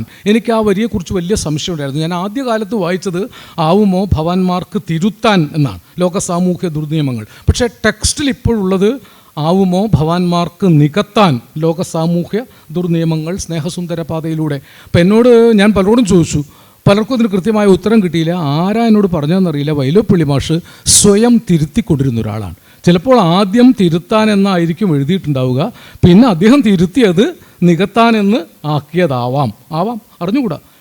ഇതിനെക്കുറിച്ചൊരു കഥ പറഞ്ഞു കേട്ടിട്ടുള്ളത്, കുറ്റിപ്പുഴ കൃഷ്ണപിള്ള സാറിൻ്റെ 2 ശിഷ്യന്മാരായിരുന്നു ചങ്ങമ്പുഴ കൃഷ്ണപിള്ളയും വൈലോപ്പിള്ളി ശ്രീധരമേനോനും. മഹാരാജാസ് കോളേജിൽ 2 പേരും കുറ്റിപ്പുറത്ത് കേശവൻ നായരുടെ ശിഷ്യന്മാരായിരുന്നു. അപ്പോൾ കുറ്റിപ്പുറത്ത് കേശവൻ നായരെ 2 പേരും കവിത എഴുതി കാണിക്കും. ചങ്ങമ്പുഴ കാണിച്ചാൽ മനോഹരായി കൃഷ്ണപിള്ള SL കവിത എന്ന് പറഞ്ഞയക്കും. വൈലോപ്പിള്ളി കാണിച്ചാൽ അതിലിവിടെ തിരുത്തണം, അവിടെ തിരുത്തണം, നീ ഇപ്പുറത്ത് തിരുത്ത്, ഇതൊന്ന് മാറ്റ് എന്നിങ്ങനെ പറയും. ഇതെല്ലാ തവണയും അതാണ് അനുഭവം. ചങ്ങമ്പുഴ ചെന്നാൽ അയ്യോ എന്തൊരു കവിത കൃഷ്ണപിള്ളയെ എന്ന് പറഞ്ഞ് കവിയായ കുറ്റിപ്പുറത്ത് കേശവൻ നായർ മടക്കി അയക്കും. വൈലോപ്പിള്ളി ഏത് കവിത കാണിച്ചാലും അവിടെ എവിടെയും തിരുത്തണം എന്ന് പറഞ്ഞു. അപ്പോൾ അവസാനം സഹി കേട്ട് മാഷ് ചോദിച്ചു, കൃഷ്ണപിള്ള എഴുതുന്ന കവിതയൊക്കെ നല്ലതാന്ന് പറയും, എന്നോട് അവിടെയും ഇവിടെയൊക്കെ തിരുത്തണം എന്ന് പറയും ചെയ്യുന്നത് എന്തുകൊണ്ടാണ്? അപ്പോൾ കുറ്റിപ്പുറത്ത് കേശവൻ നായർ പറഞ്ഞു എന്നാണ്, പരദൂഷണമാണോ എന്നൂടാ. കുറ്റിപ്പുറത്ത് കേശവൻ നായർ പറഞ്ഞു, ചങ്ങമ്പുഴ കൃഷ്ണപിള്ള അവൻ ജന്മകവിയാണ്, അവനെ തിരുത്താൻ ഒരാൾക്കും സാധിക്കില്ല. പക്ഷെ നീ തിരുത്തിയാൽ അവനേക്കാൾ വലിയ കവിയാവാൻ സാധ്യതയുള്ളവനാണ്. സ്വയം തിരുത്തിയാൽ, അങ്ങനെ സ്വയം തിരുത്തി മുന്നേറിയാണ്. തൻ്റെ ആദ്യകാല കവിതകളിൽ നിന്ന്, ഒരുപക്ഷെ ആദ്യകാലത്തെ കവിതകളിലൊന്നാണ് ഈ കന്നിക്കൊയ്ത്തൊക്കെ, ഹിമാലയം പോലുള്ള കവിതകളൊക്കെ. എന്തൊരു മനോഹരമായിട്ടാണ് പ്രാഭവത്തോടെ ഈ കുന്നിൽ പാടുന്നു കളിക്കുന്നു ശ്രീ ഭഗീരഥ ദത്ത നന്ദിനി മന്ദാകിനി, 4 ഭാഗത്തു നിന്നും തീർത്ഥയാത്രക്കാർ പോലെ നാൾതോറുമെത്തും നാനാ നീരത സംഘാതങ്ങൾ ഈ മഹാജലക്ഷേത്ര ഗോപുരങ്ങളിൽ ഭക്തി പ്രേമ ബാഷ്പത്തെ തൂകി സായുജ്യമടയുന്നു. നിർജിത സ്വർലോകമാം ഉജ്ജയിനിയിൽ നിത്യനിഷ്കുട നികുഞ്ചത്തിൽ പാർക്കുവാൻ കൊതിയെന്നെ കേളിയാടിനാൾ പണ്ടീഗിരിയിൽ ചിരകാലം കാളിദാസോല്ലാളിത കവിതാ കളകണ്ഠി. ഇങ്ങനെ പദങ്ങളുടെ സല്ലയം കൊണ്ട്, അതിമനോഹരമായ പദച്ചേരുവകൾ കൊണ്ട് ചില കവിതകളൊക്കെ നമ്മൾക്ക്, ഈ സർപ്പക്കാവൊക്കെ അതിമനോഹരമായൊരു ശില്പമാണ്. കുടുമ വളർത്തിയ കാരണവന്മാർ എന്നാണ്. കുടുമ വളർത്തിയ കാരണവന്മാർ. ഈ പാമ്പിൻ കാവിനെ കുറിച്ച് ഇതിലും നല്ലൊരു ഇമേജറി എങ്ങനെ പറയാം? കാടൊക്കെ പോയി കഴിഞ്ഞപ്പോൾ കാട് വെട്ടിക്കളഞ്ഞതിൻ്റെ പാപപരിഹാരാർത്ഥം ഒരു ഇത്തിരി കാട് അവിടെ നിർത്തിയിരിക്കുകയാണ്. ഈ മുടിയൊക്കെ വെട്ടിക്കളയുമ്പോൾ ഒരു കുടുമ വെച്ചതുപോലെ ഒരു പോയ സംസ്കൃതിയുടെ പ്രതീകമായി, പ്രതിനിധാനമായി ഒരു കുടുമ വെച്ച ഒരു സംസ്കൃതിയാണ് സർപ്പക്കാടിലൂടെ വൈലോപ്പിള്ളി മുന്നോട്ട് കൊണ്ടുവരുന്നത്. സർപ്പക്കാവിൻ്റെ വൃത്തം എന്നെ അത്ഭുതപ്പെടുത്തിയതാണ്. ഞാൻ നേരത്തെ ചൊല്ലിയില്ലേ, എന്നാൽ ധനുവിൻ ഇരവിൽ തണുവിൽ, അതിൻ്റെ താളക്രമങ്ങൾ, ഇതൊക്കെ ഒരു സംഗീതജ്ഞന് പോലും കഴിയാത്ത വിധത്തിലാണ് താളപ്പെടുത്തിയിരിക്കുന്നത്. താളത്തിൻ്റെ ഇപ്പം വൈലോപ്പിള്ളിയുടെ അതിമനോഹരമായൊരു കവിതയാണ് പന്തങ്ങൾ.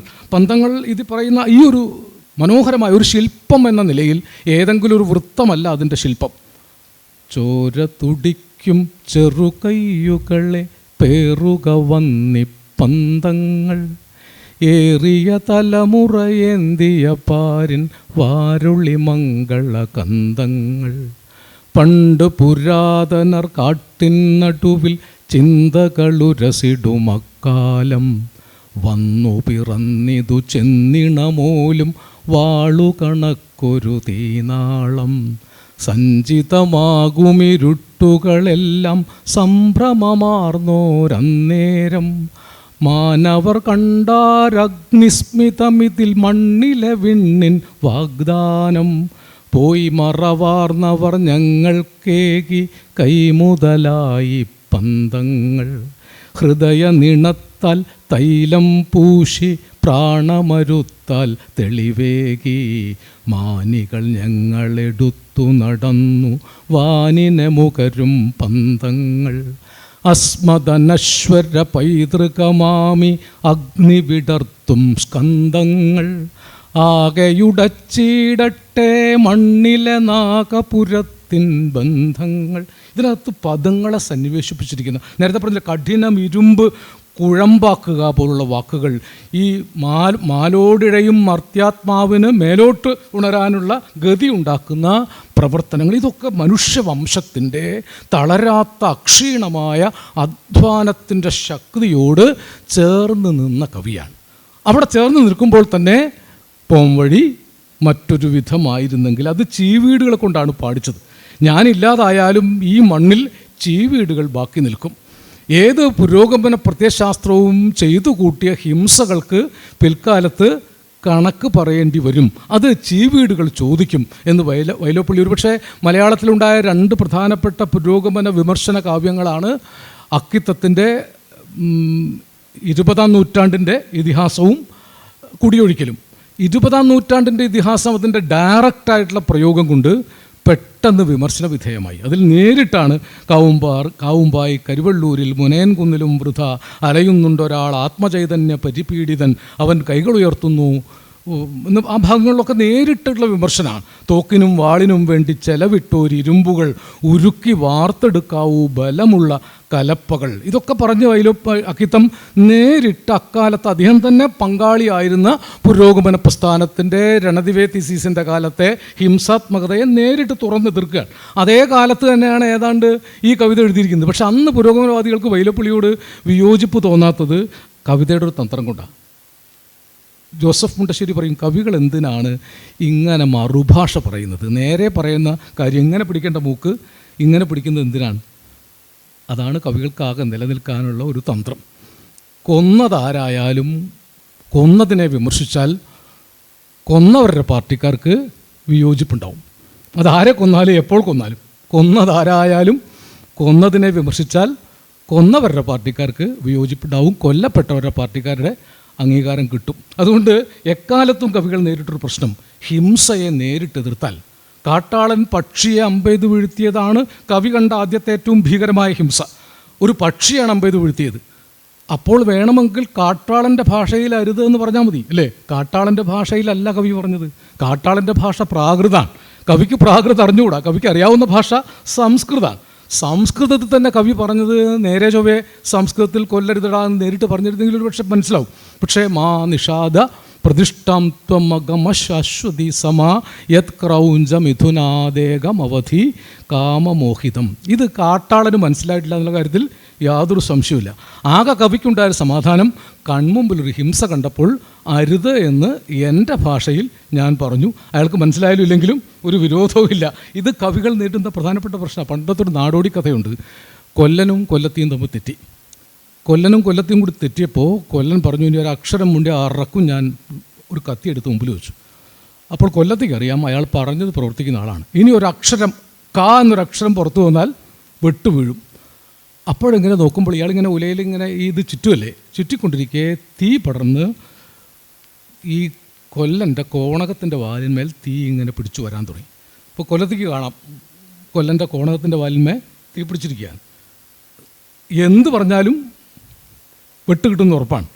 പക്ഷേ തൻ്റെ ഭർത്താവിനെ രക്ഷിക്കുകയും വേണം. അപ്പോൾ ഒരു നാട്ടുപാട്ടുണ്ട്, നിങ്ങൾ കേട്ടുകൊണ്ടുവരില്ല. കുട്ടികളുടെ അച്ഛൻ്റെ കോണത്തിൻ്റെ അലുമ തീ പിടിച്ച് എനിക്ക് മിണ്ടിക്കൂടല്ലോ ഇന്നെ കൊല്ലൂലേ എന്നൊരു പാട്ടുണ്ട്. ഇത് വളരെ ഒരു പാട്ടാണ്. കുട്ടികളുടെ അച്ഛൻ്റെ കോണത്തിൻ്റെ അലുമ തീ പിടിച്ച് ഈ പാട്ട് കേട്ടപ്പോൾ അയാൾക്ക് മനസ്സിലായി തൻ്റെ കൗപീനത്തിന്മേൽ തീ പിടിച്ചിട്ടുണ്ട്. അപ്പോൾ കവികൾക്കുള്ളൊരു ഗുണം, തൽക്കാലം വെട്ടുകൊള്ളാതെ ചില കാര്യങ്ങൾ പറയാൻ സാധിക്കും. ചിലപ്പോൾ അപ്പോൾ മനസ്സിലായിക്കൊള്ളണമെന്നില്ല, അത് കുറേ കാലം കഴിഞ്ഞിട്ടേ പ്രവർത്തിക്കൂ. എന്നാലും കവിത മാനവികതയ്ക്ക് വേണ്ടി എല്ലാ കാലത്തേക്കുമായി ഉച്ചരിക്കപ്പെടുന്ന മനുഷ്യത്വത്തിൻ്റെ വാക്കുകളാണ്. മലയാള കവിതയിൽ മാനവികതയുടെ വിധ ഏറ്റവും കൂടുതൽ ചെയ്ത കവിയാണ്. ഓരോ കവിത എടുത്ത് എനിക്ക് യുഗപരിവർത്തനം തന്നെ എത്രയോ തവണ വിസ്തരിക്കാവുന്ന കവിതയാണ്. ഓരോ കവിതയിലും ഈ പറഞ്ഞ ഒരു ഹെഡ്മാഷായിരുന്നു വൈലോപ്പിള്ളി. ഹെഡ്മാഷായിരുന്ന കവിയുടെ ഹെഡ്മാസ്റ്ററും ശിഷ്യനും എന്നൊരു കവിതയുണ്ട്. അത് ഒരു ക്രിസ്ത്യൻ ഹെഡ്മാസ്റ്ററാണ്. വയസ്സായി അലമേലു എന്ന മകൾ ഭക്ഷണം കൊടുത്തുകൊണ്ടിരിക്കുകയാണ്. അപ്പോഴാണ് ആ കാട്ടുകാരൻ അതൊരാളാണല്ലോ വരുന്നത്, കല്ലൂക്കാരൻ.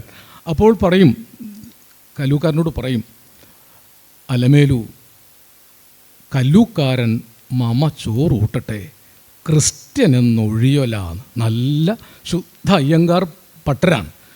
ഈ വയസ്സുകാലത്ത് നിന്നെ ഞാൻ ഊട്ടിയിലെ പല കാലം, എനിക്കൊന്നും നേടാൻ കഴിഞ്ഞില്ലെങ്കിലും നിങ്ങളിൽ ഞാൻ ജീവിക്കുന്നുണ്ട്. അതുകൊണ്ട് കല്ലൂക്കാരൻ മമ ചോറൂട്ടട്ടെ, ക്രിസ്ത്യനെന്നൊഴിയല. തൃശ്ശൂരിൻ്റെ പശ്ചാത്തലത്തിൽ ആ കവിതയ്ക്ക് വലിയ ആഴം.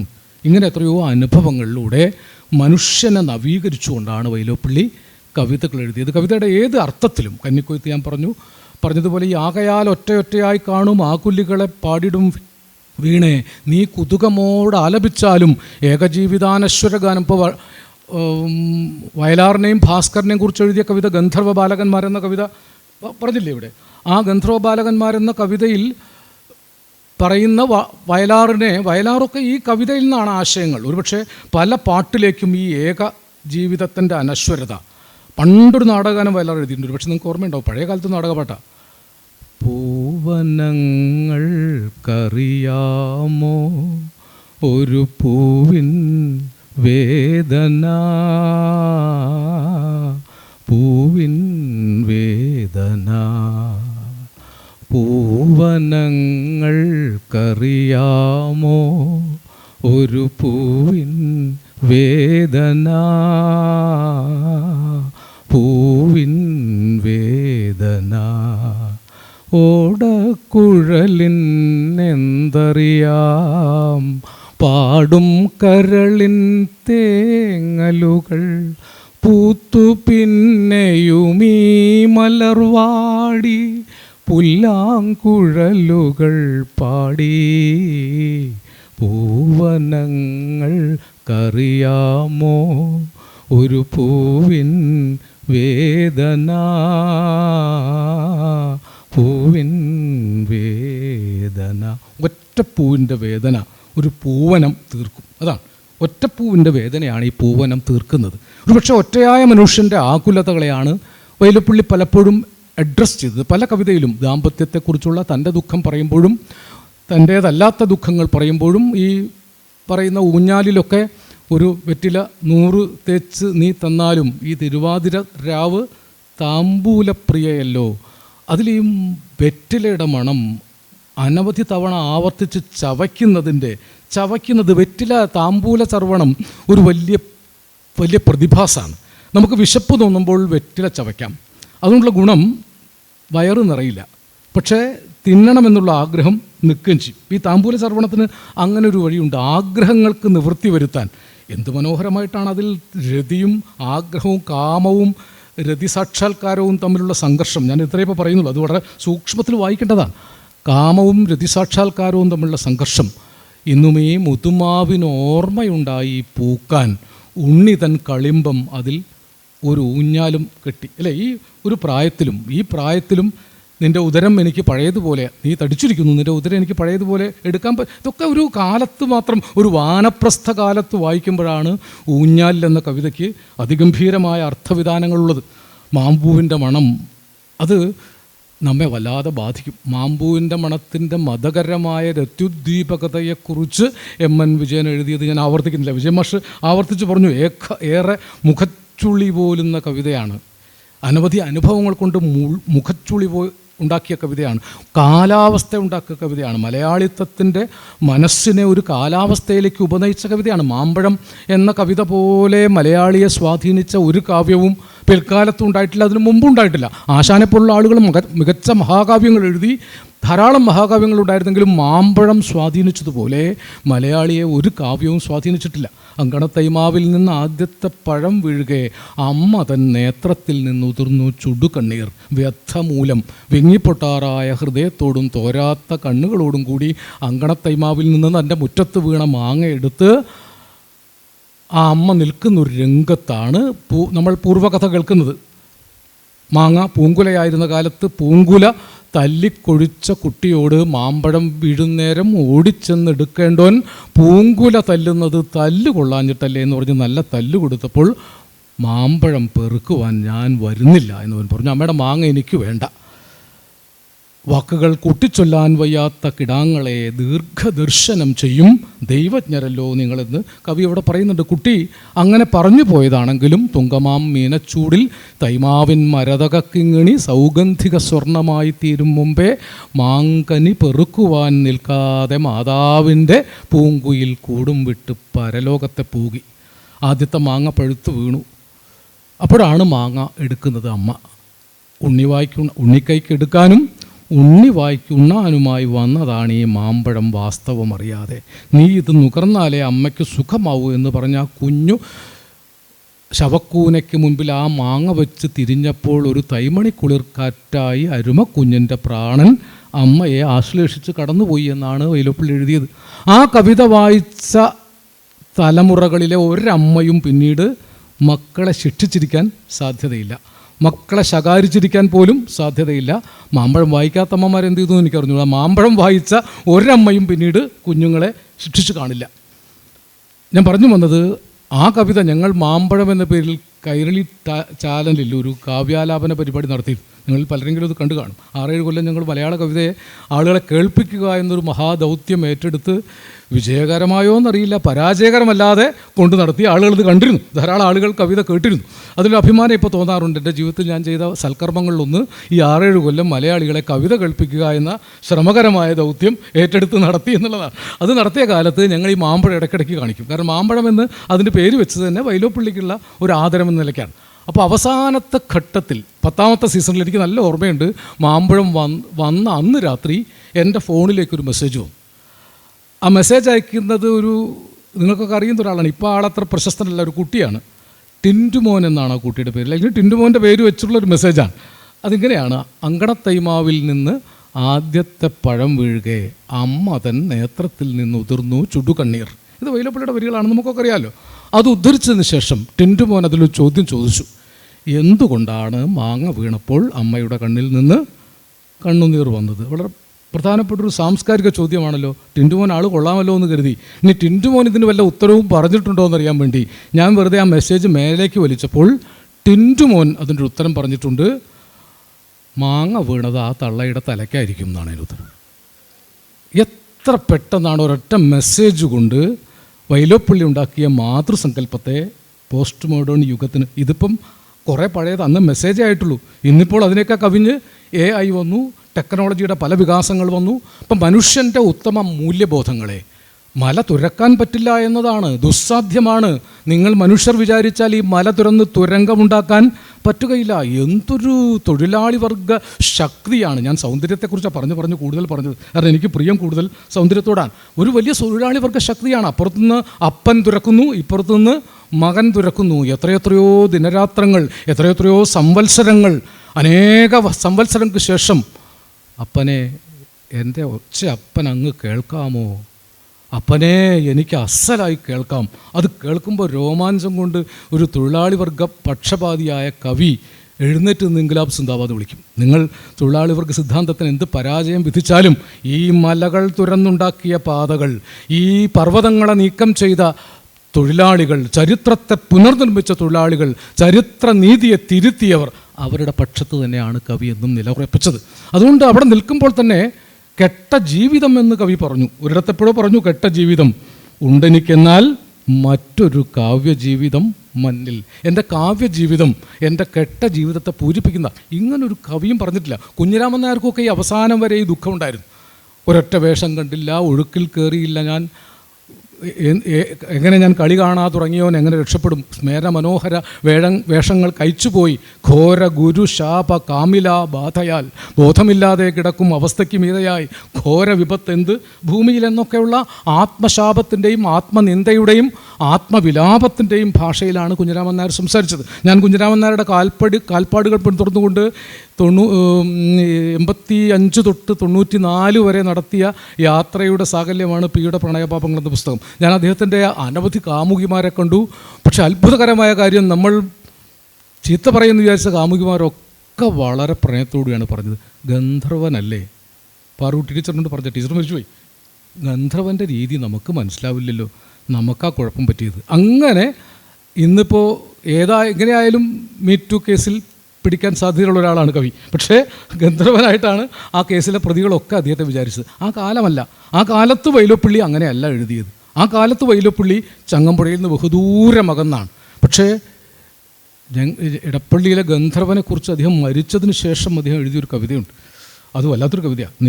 പേലവ നിലാവിൻ്റെ സൗഹൃദം ശീലിച്ചോനെ. ചങ്ങമ്പുഴയെക്കുറിച്ച് മലയാളത്തിലുണ്ടായ ഏറ്റവും മികച്ച കവിതകളിലൊന്ന് വൈലോപ്പിള്ളി എഴുതിയതാണ്. പേലവ നിലാവിൻ്റെ സൗഹൃദം ശീലിച്ചോനെ. ഞാൻ പറഞ്ഞു വന്നാൽ ഇങ്ങനെ ഇപ്പം ഈ മല തുരന്നു പോകുന്ന മനുഷ്യൻ്റെ കഠിനാധ്വാനം ചരിത്രത്തെ മാറ്റുന്നു.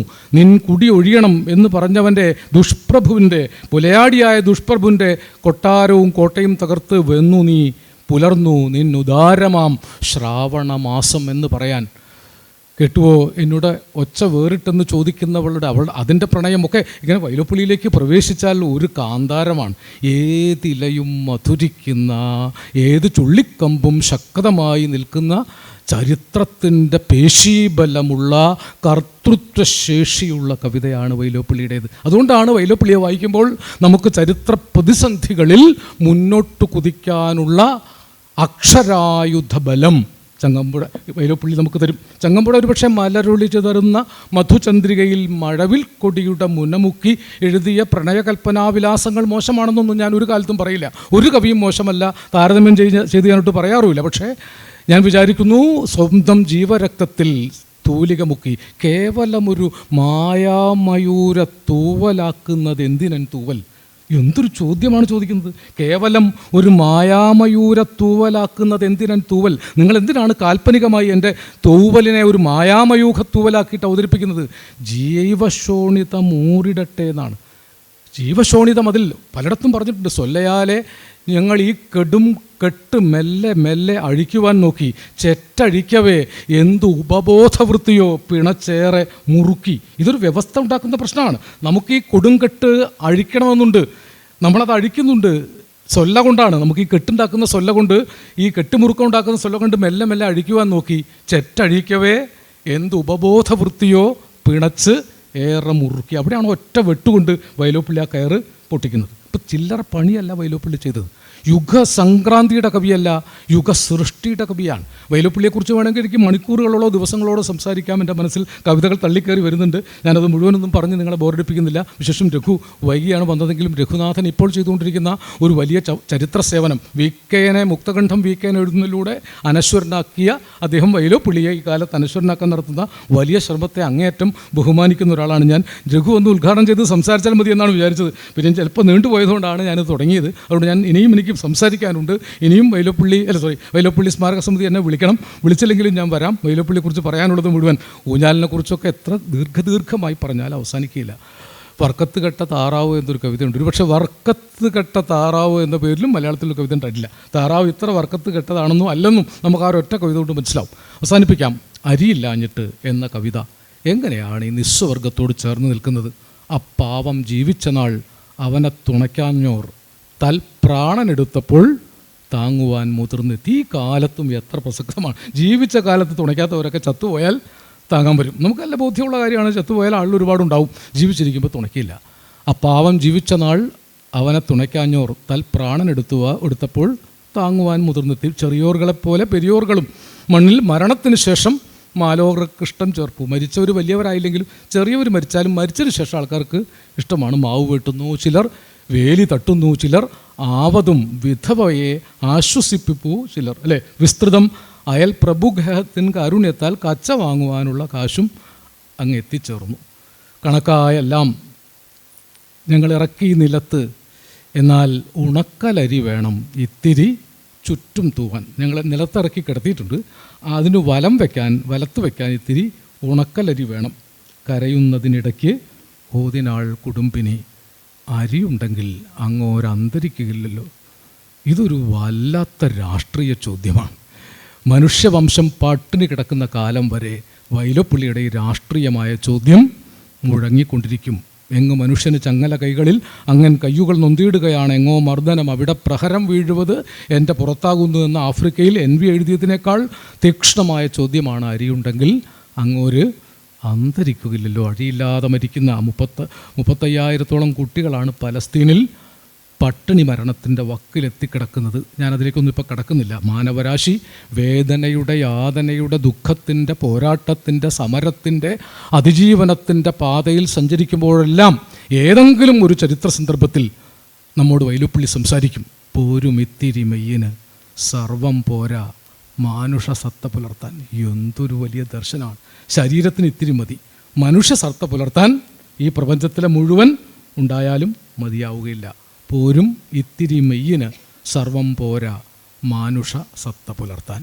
അത് നമ്മെ ഓർമ്മപ്പെടുത്തിയ കവിയാണ്, മലയാളത്തിലെ യുഗസ്രഷ്ടാവായ കവിയാണ്. ഞാനിപ്പോഴും ആവർത്തിച്ചു പറയുന്നു, മലയാള കവിത വൈലോപ്പിള്ളിയും കുഞ്ഞിരാമൻ നായരും ഇടശ്ശേരിയും സൃഷ്ടിച്ച് നിർത്തിയെടുത്തു നിന്ന് 1 ഇഞ്ച് പോലും മുകളിലേക്ക് ഉയർന്നിട്ടില്ല. പിൽക്കാലത്തുള്ള എൻ്റെ ഏത് ഗുരുകവി എന്നോട് വിയോജിച്ചാലും വളരെ ധീരമായി പറയും, അതിൻ്റെ മഹാഗോപുരത്തിൻ്റെ മുകളിലാണ് വൈലോപ്പിള്ളി നിൽക്കുന്നത്. എനിക്ക് തോന്നുന്നു കാലാന്തരത്തിൽ ഇപ്പോൾ നമ്മൾ അത്ഭുതപ്പെടുന്ന വിധത്തിൽ ജിൻസ്മോൻ ജെയിംസ് എങ്ങനെയാണോ വൈലോപ്പിള്ളിയെ കണ്ടെത്തുന്നത്, അതുകൊണ്ട് നാളെ കുട്ടികൾ വൈലോപ്പിള്ളിയെ കണ്ടെത്തും. ഞങ്ങളൊക്കെ പോയാലും വൈലോപ്പിള്ളി സ്മാരക സമിതി ചെയ്യുന്ന ഈ മഹത്തായ സേവനം നാളെ ഒരു ജിൻസ്മോൻ ജെയിംസിനെ കണ്ടെത്തുക എന്ന ദൗത്യമാണ്. ആ ദൗത്യം തുടരണം. കവികൾ ജീവിച്ചിരിക്കണം. കവികൾ ഉണ്ടാകുമ്പോൾ മാത്രമേ ചരിത്രം മനുഷ്യപ്പെടുകയുള്ളൂ, മാനുഷികമാക്കപ്പെടുകയുള്ളൂ. കവികളില്ലാത്ത ലോകം മാനുഷികത അസ്തമിച്ച ലോകമാകും. അവിടെ ഹിംസയുടെ രാജ്യഭാരമായിരിക്കും നടക്കുക. സ്നേഹത്തിൻ്റെ രാജ്യഭാരമാണ് വൈലോപ്പിള്ളി എന്നും പറഞ്ഞത്. ഇത്തിരി മണവും മമതയും ഇത്തിരി കൊന്നപ്പൂവും കാത്തു സൂക്ഷിച്ചിട്ടാണ് കവി മടങ്ങിയത്. ആ പീതവർണ്ണം മലയാളമുള്ള കാലം മുഴുവൻ മലയാളത്തോടൊപ്പം ഉണ്ടാകുമെന്ന് മാത്രം പറഞ്ഞുകൊണ്ട് അത്യാവശ്യം ദീർഘിച്ചു പോയ എൻ്റെ ഭാഷണം ഞാൻ അവസാനിപ്പിക്കുന്നു. നമസ്കാരം. ഗന്ധർവ ബാലന്മാർ എന്നൊരു കവിതയാണ് ഞാൻ വായിക്കാൻ ഉദ്ദേശിക്കുന്നത്. വേട്ടൊരു പെണ്ണാൾ താളം പിടിച്ചു കൂടം കൊട്ടി കാട്ടിലെ കുയിൽ പോലെ ഏറ്റുപാടിയിടും വണ്ണം പ്രാകൃതം കൈവീണയിൽ പനനാരുകൾ മീട്ടി നാഗരാജാവിൻ കഥ പൊള്ളുവർ പാടും നാട്ടിൽ ദാരികഹന്ത്രിക്കുള്ള മഴിയും പൂരപ്പാട്ടിൽ കേരവും കമുകവും തലയാട്ടിടും നാട്ടിൽ 2 ബാലകരുണ്ടായി വളർന്നു വെവ്വേറെ താൻ ചണ്ഡസാഗരഭേരിയിരമ്പും തീരങ്ങളിൽ ഏതനുഗ്രഹത്തിൻ്റെ താമരനൂല കൊച്ചു ചേതനകളിൽ കമ്പിയിണക്കി കണ്ഠങ്ങളിൽ ഏതു കയ്യവർക്കു ചോറൂണിനു തിന തേനും ഏഴകളുടെ കണ്ണീർ പുളിയുമുപ്പും നൽകി ഏതിടി മിന്നൽ കൊടി അവർ തൻ ബോധങ്ങളിൽ സ്ഫീത വിപ്ലവാവേശത്തിനാളം ജ്വലിപ്പിച്ചു ഏതൊരു പുരാവൃത്തമേതു നവ്യവിജ്ഞാനം ഏതൊരു ദിവാസ്വപ്നം അവരെ കവിയാക്കി നാടിൻ്റെ പുലരിയിൽ കൂടി ഇരുട്ടാണ്ടമാടങ്ങൾ തോറും പിന്നെ മധുരസ്വരമിവർ നൽത്തുയിലുണർത്തവേ തങ്ങളും സ്വതന്ത്രരാം മർത്യരെന്നൂറ്റം കൊണ്ട് ആരാധ്യമായടിക്കാടർ ഒരു വെറ്റില ഇവർക്കേകലൊരഭിമാനം ഒളിവിൽ തൊടാൻ പോലും പിള്ളേർക്കൊനനുഗ്രഹം പണിയാളുടെ കർമ്മവീര്യത്തെ തന്നൊങ്കി തന്നണിയാം ചാരിത്രത്തെ സുന്ദരകലയെയും കാശിനു വാങ്ങിക്കുന്ന മുതലാളിമാർക്ക് ഉഗ്രശാസനമായി മർദ്ദിതർക്കാദ്ര സാന്ത്വനമായും നാടിൻ്റെ മനസ്സാക്ഷി സവർണസ്വരങ്ങളിൽ പാടുന്ന മൊഴി കേട്ടു പുളകം കൊണ്ടു ലോകം. പൗരയോഗത്തിൽ മനോവേദിയിൽ പുതുകാല പൗരുഷം തിമർക്കുന്ന വിദ്യാർത്ഥി മുറികളിൽ വാശിയും അമർഷവും ദുഃഖവും ഹർഷം പരിഹാസവും തുടിക്കുമാ ഗാനങ്ങളൊളികൊൾകെ. കൊല്ലത്തു മന്തിക്കാട്ടും വയലാറിലും ക്രൂരം കൊല്ലപ്പെട്ടവർ വീണ്ടും അവയിൽ ഉൾക്കൊണ്ടു. പൊങ്ങുമീ ഈണങ്ങളിൽ കണ്ടെത്തി തൊഴിലാളർ തങ്ങൾ തൻ ശബ്ദങ്ങളും തരളതാളങ്ങളും. വ്രീളയോടാമ്പൽ പൂപോൽ ചിരിക്കും കൃഷിവലബാലമാരതു പാടി കൈകൊട്ടി കളിയാടി. പാഴിലോ പൊന്നോണവിൽ പാട്ടുകൾ ഉന്നം തെറ്റിപ്പോയിതോമയിൽ പീലി കെട്ടിയ കൂരമ്പുകൾ. പാടിയതെല്ലാം ചൈതന്യാംശമായി ചമഞ്ഞാലും തേടിയതൽപ്പം മാത്രം നേടി നാം എന്നേ വേണ്ടൂ. തൊട്ടു തൊട്ടില്ലെന്നായ സമസുന്ദരലോകം ദൃഷ്ടിയിൽ നിൽപ്പൂ ദൂരെ ഗന്ധർവപുരി പോലെ.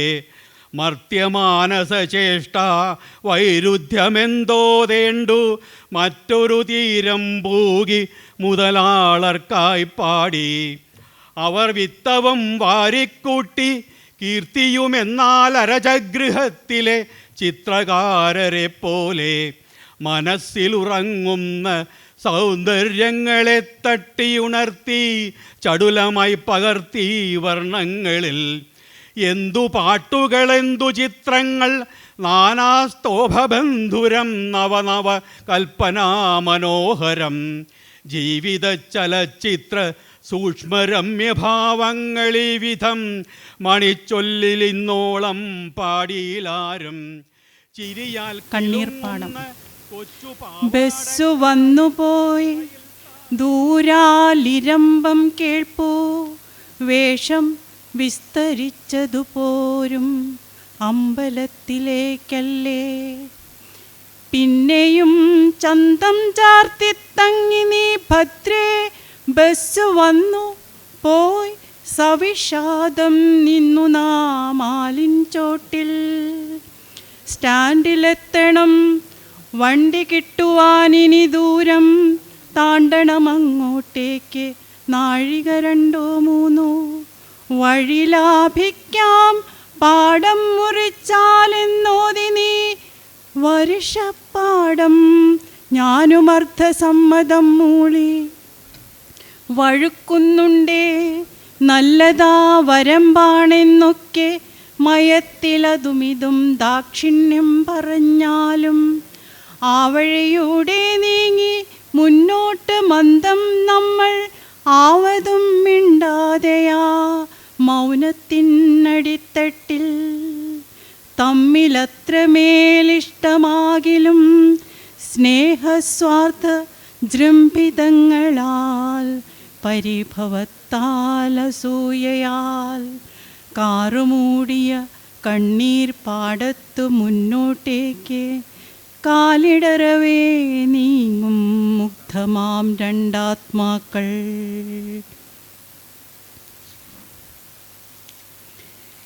എട്ടുകാലികളുടെ മഞ്ഞുനീരണിവലക്കെട്ടുകളുഷസ്സിൻ്റെ മുത്തുക്കുടകൾ പോലെ ചെരിഞ്ഞും ചാഞ്ഞും നെല്ലിൽ മിന്നവേ തെളിഞ്ഞാടി വരമ്പിലൂടെ മുന്നോട്ടാഞ്ഞു ഞാൻ ആഹ്ലാദത്തിൽ. ഒപ്പമെത്തുവാൻ കേണാൾ നീ പൃഥുനിതമ്പിനി. ഇപ്പോഴോ ഞാൻ പിന്നിലായി ദുഃഖഭാരത്താൽ മാത്രം. സാരി നീ ചെരിച്ചേറ്റിപ്പോകെ നിൻ മൃദുരോമ ചാരുവാം കണങ്കാൽ കണ്ടെനിക്കു പാവം തോന്നി. ആമട്ടു നടന്നു നാം പണ്ടു ഞാൻ വയലിൻ്റെ സീമന്തമായി വർണ്ണിച്ച കൈത്തോട്ടിൻ തടം പൂകി. പാലമായൊരു മരപ്പലക ജലത്തിൻ്റെ ലീലയാലെങ്ങോ വലിച്ചെറിയപ്പെട്ടിട്ടുണ്ടാം. നീ തടഞ്ഞാലും കഷ്ടിച്ചതിലെ കടക്കാമെന്നോതി ഞാൻ തോട്ടിൽ കാലാലാഴം കണ്ടിറങ്ങവേ. നൂറിഴ കൂട്ടിപ്പിരിച്ച കയർ പോലാ നീരൊഴുക്കെന്നെ ചുറ്റി പിടിച്ചുമറിക്കവേ. വിതുമ്പിത്തുളുമ്പും നിൻമിഴിയിൽ കണ്ടേൻ ക്രൂരസ്മൃതിയെ ദ്രവിപ്പിക്കും സ്നേഹത്തിനഗാധത. ഒരുമാതിരി തീരം പറ്റി ഞാൻ വെള്ളത്തിൻ്റെ പരിഹാസമെൻ മുണ്ടിൽ കണ്ടു. കുപ്പായത്തിലും ചിരിച്ചു വ്യതയിൽ നാം എല്ലാം കണ്ടതാ. തെക്കേ തുരുത്തിലൊരു കൊച്ചൻ കല്ലുപോലിരിക്കുന്നു. എത്ര നിർവികാരമീ പുതുതാം തലമുറ, എത്ര നിർവികാരമീ പുതുതാം തലമുറ. ഇത്തിരി ദൂരം മാറി നിന്നു നാം ഈറന്മാറാൻ. ഹാ വിജിഗീഷു മൃത്യുവിന്നാമോ ജീവിതത്തിൻ കൊടിപ്പടം താഴ്ത്താൻ. ജീവിതത്തെക്കുറിച്ച് ഇത്രയും മനോഹരമായി, അതിജീവനത്തെക്കുറിച്ച് ഇത്രയും ഗംഭീരമായി എഴുതിയ മറ്റു വരികൾ മലയാള കവിതയിലുണ്ടോ എന്ന് സംശയമാണ്. മഹാകവി വൈലോപ്പിള്ളി ശ്രീധരമേനോൻ്റെ 114 ജന്മവാർഷികം നമ്മൾ ഇവിടെ ഇന്ന് ആചരിക്കുകയാണ്, ആഘോഷിക്കുകയാണ്. അഭിമാനപൂർവം അതിൽ പങ്കെടുക്കുകയാണ്. വൈലോപ്പിള്ളി സ്മാരക സമിതിയുടെ ജോയിൻറ്റ് സെക്രട്ടറി എന്ന നിലയിലാണ് ഞാൻ നിങ്ങൾക്ക് മുൻപിൽ ഔപചാരികമായി നന്ദി അറിയിക്കുവാൻ നിൽക്കുന്നത്. ആദ്യമായി ഇവിടെ ഈ ചടങ്ങിൽ സ്വാഗതം ആശംസിച്ച ഹരിദാസ് മാഷിന് നന്ദി അറിയിക്കുകയാണ്. കവിത മനോഹരമായി ആലപിച്ച ശ്രീ മുരളി പുറനാട്ടുകര, അദ്ദേഹത്തിന് എൻ്റെ പേരിലും അതുപോലെ വൈലോപ്പിള്ളി സ്മാരക സമിതിയുടെ പേരിലും നന്ദി അറിയിക്കുന്നു. പിന്നെ നമുക്ക് ഈ ചടങ്ങിന് അധ്യക്ഷം വഹിച്ചത് നമ്മുടെ ഏറ്റവും പ്രിയപ്പെട്ട ഡോക്ടർ PV കൃഷ്ണൻ നായർ മാഷാണ്. മാഷക്ക് ഞങ്ങൾ പ്രത്യേകിച്ച് നന്ദി പറയേണ്ട കാര്യമില്ല. കാരണം നമ്മുടെ സമിതി മുന്നോട്ട് കൊണ്ടുപോകുന്നത്, മുന്നോട്ട് നയിക്കുന്നത് മാഷാണ്. അപ്പോൾ മാഷെ ഔപചാരികതയുടെ പേരിൽ മാത്രമാണ് മാഷക്ക് നന്ദി പറയുന്നത്. എല്ലാ വർഷവും നടത്തി വരാറുള്ള വൈലോപ്പിള്ളി സ്മാരക സമിതിയുടെ നേതൃത്വത്തിൽ നടത്തി വരാറുള്ള പ്രബന്ധ മത്സരമാണ്. അതിന് ഈ വർഷവും വളരെ നന്നായുള്ള പ്രതികരണം തന്നെയാണ് ലഭിച്ചിട്ടുണ്ടായിരുന്നത്. അപ്പോൾ അതിൽ മികച്ച പ്രബന്ധങ്ങൾ വന്നു. അതിൽ നിന്ന് കൂടുതൽ മികച്ചത് തിരഞ്ഞെടുക്കുകയുണ്ടായി. കൃഷ്ണൻ മാഷും കൗമ്പായി മാഷും കൂടിയാണത് തിരഞ്ഞെടുത്തത്. കൗമ്പായി മാഷ് ആ പ്രബന്ധത്തെക്കുറിച്ച് ഇവിടെ സംസാരിച്ചു. മാഷക്ക് പ്രത്യേകം നന്ദി പറയാണ്. അപ്പോൾ കവിതയെ ആഴത്തിൽ പഠിക്കുക എന്നുള്ള ആ ശ്രമകരമായ ദൗത്യം നിർവഹിച്ച് അതിൽ വിജയിച്ചിട്ടുള്ള ജിൻസ് മോനുണ്ട് ഇവിടെ. അപ്പോൾ ജിൻസ് മോന് പ്രപഞ്ചം ഒരു പച്ച നെൽപ്പാടം എന്നാണ് ജിൻസ് മോൻ്റെ ആ പ്രബന്ധത്തിൻ്റെ പേര് തന്നെ. പ്രബന്ധം ഇവിടെ സമ്മാനാർഹമായി പുരസ്കാരം ലഭിച്ചതിൽ ജിൻസിനെ അഭിനന്ദിക്കുകയും ഇവിടെ വന്ന് ഞങ്ങളോടൊപ്പം ഈ ദിനം ഈ സായാഹ്നം ചെലവഴിച്ചതിന് ജിൻസിന് പ്രത്യേകം നന്ദി അറിയിക്കുകയും ചെയ്യുന്നു. കവിതകൾ അവതരിപ്പിച്ച ശ്രീ PM ആര്യൻ, അതുപോലെ കവിയും ചിത്രകാരിയും ഒക്കെ ആയിട്ടുള്ള പ്രസന്ന ആര്യൻ, ഇവർ രണ്ടുപേർക്കും നന്ദി രേഖപ്പെടുത്തുകയാണ്. വൈലോപ്പിള്ളി കവിതയിലെ ശക്തി സൗന്ദര്യങ്ങൾ എന്ന വിഷയത്തിൽ അഗാധമായ തൻ്റെ കവിത വായനയുടെയും സ്വയമേവ കവിയാണ് എന്നതിൻ്റെ പദസമ്പത്തും അതുപോലെ കൃത്യമായ ഓർമ്മശക്തിയാലും വൈലോപ്പിള്ളി കവിതയുടെ ആഴങ്ങളിലേക്ക് ഇറങ്ങിച്ചെല്ലുകയും എത്രയെത്ര കാവ്യ സന്ദർഭങ്ങൾ ഉദ്ധരിച്ച് എത്രയോ നമ്മളെ എന്താ പറയുക ആനന്ദമുഗ്ധരാക്കുക എന്നൊക്കെ പറയില്ലേ, ആ അവസ്ഥയിലേക്ക് എത്തിച്ചിട്ടുള്ള, എന്നാൽ ആ ഒരു ഒറ്റ കേൾവിയിൽ മാത്രം മറന്നു പോകുന്ന തരത്തിലല്ല, അതിലുപരിയായിട്ട് അതിൻ്റെ എല്ലാ പ്രധാനപ്പെട്ട ഇടങ്ങളിലും ചെന്ന് അതിലെ ഏറ്റവും കാമ്പുള്ള ആശയത്തെ എടുത്ത് നമുക്ക് പറഞ്ഞ് തന്ന നമ്മളിൽ ഒരു ചുരുങ്ങിയ സമയം കൊണ്ട് തന്നെ വൈലോപ്പിള്ളി കവിതയുടെ ഒരു മൊത്തത്തിലുള്ള ഒരു ദർശനം, ഒരു കാഴ്ചപ്പാട് നമ്മളിലേക്ക് എത്തിച്ച നമ്മുടെ ഏറ്റവും പ്രിയപ്പെട്ട കവിയായിട്ടുള്ള പ്രാസംഗികനായിട്ടുള്ള ശ്രീ ആലങ്കോട് ലീലാകൃഷ്ണൻ മാഷിന് പ്രത്യേകം നന്ദി അറിയിക്കുകയാണ്. വൈലോപ്പിള്ളി സ്മാരക സമിതി ഈ അദ്ദേഹത്തിൻ്റെ ഈ ഇന്നത്തെ ദിവസത്തെ ഈ സാന്നിധ്യം കൊണ്ടും പ്രഭാഷണം കൊണ്ടും ധന്യമായി എന്ന് തന്നെ പറയട്ടെ. പ്രശസ്ത നോവലിസ്റ്റും പിന്നെ നമുക്കറിയാം അക്കാദമി അവാർഡ് ജേതാവൊക്കെ ആയിട്ടുള്ള മുക്തകണ്ഠം VK എന്നൊക്കെ എല്ലാവരും വായിച്ചിട്ടുണ്ടാവും. അപ്പോൾ അദ്ദേഹത്തിന് രഘുനാഥൻ സാറ് വൈലോപ്പിള്ളിയുടെ ജീവിതത്തിലെ വളരെ പ്രധാനപ്പെട്ട സന്ദർഭങ്ങൾ, മറ്റു പലർക്കും അറിയാത്ത കാര്യങ്ങൾ, സ്വകാര്യ ജീവിതത്തിലെ ചില അവിസ്മരണീയമായ മുഹൂർത്തങ്ങൾ, ഇതെല്ലാം നമുക്ക് മുന്നിൽ പങ്കുവച്ച രഘുനാഥൻ സാറിന് പ്രത്യേകം നന്ദി അറിയിക്കട്ടെ. പിന്നെ ഇവിടെ വൈലോപ്പിള്ളി മാഷ്ടെ മക്കൾ എത്തിച്ചേർന്നിട്ടുണ്ട്. ശ്രീകുമാർ ഡോക്ടറും വിജയകുമാർ സാറും എത്തിച്ചേർന്നിട്ടുണ്ട്. അവരുടെ പങ്കാളികൾ എത്തിച്ചേർന്നിട്ടുണ്ട്. പിന്നെ വളരെ പ്രഗത്ഭരായ വ്യക്തികൾ വേദിയിലും സദസ്സിലും ഒക്കെ ആയിട്ട് ഇനിയും ഉണ്ട്. അബൂബക്കർ സാറുണ്ട്, പിന്നെ വസന്തമാഷുണ്ട്. എല്ലാവർക്കും ഇനി ആരെങ്കിലും വിട്ടുപോയിട്ടുണ്ടെങ്കിൽ ക്ഷമിക്കണം, പേരെടുത്ത് പറയാതെ വിട്ടുപോയിട്ടുണ്ടെങ്കിൽ ക്ഷമിക്കണം. എല്ലാവർക്കും നന്ദി അറിയിച്ചുകൊണ്ട് നിർത്തട്ടെ. നന്ദി.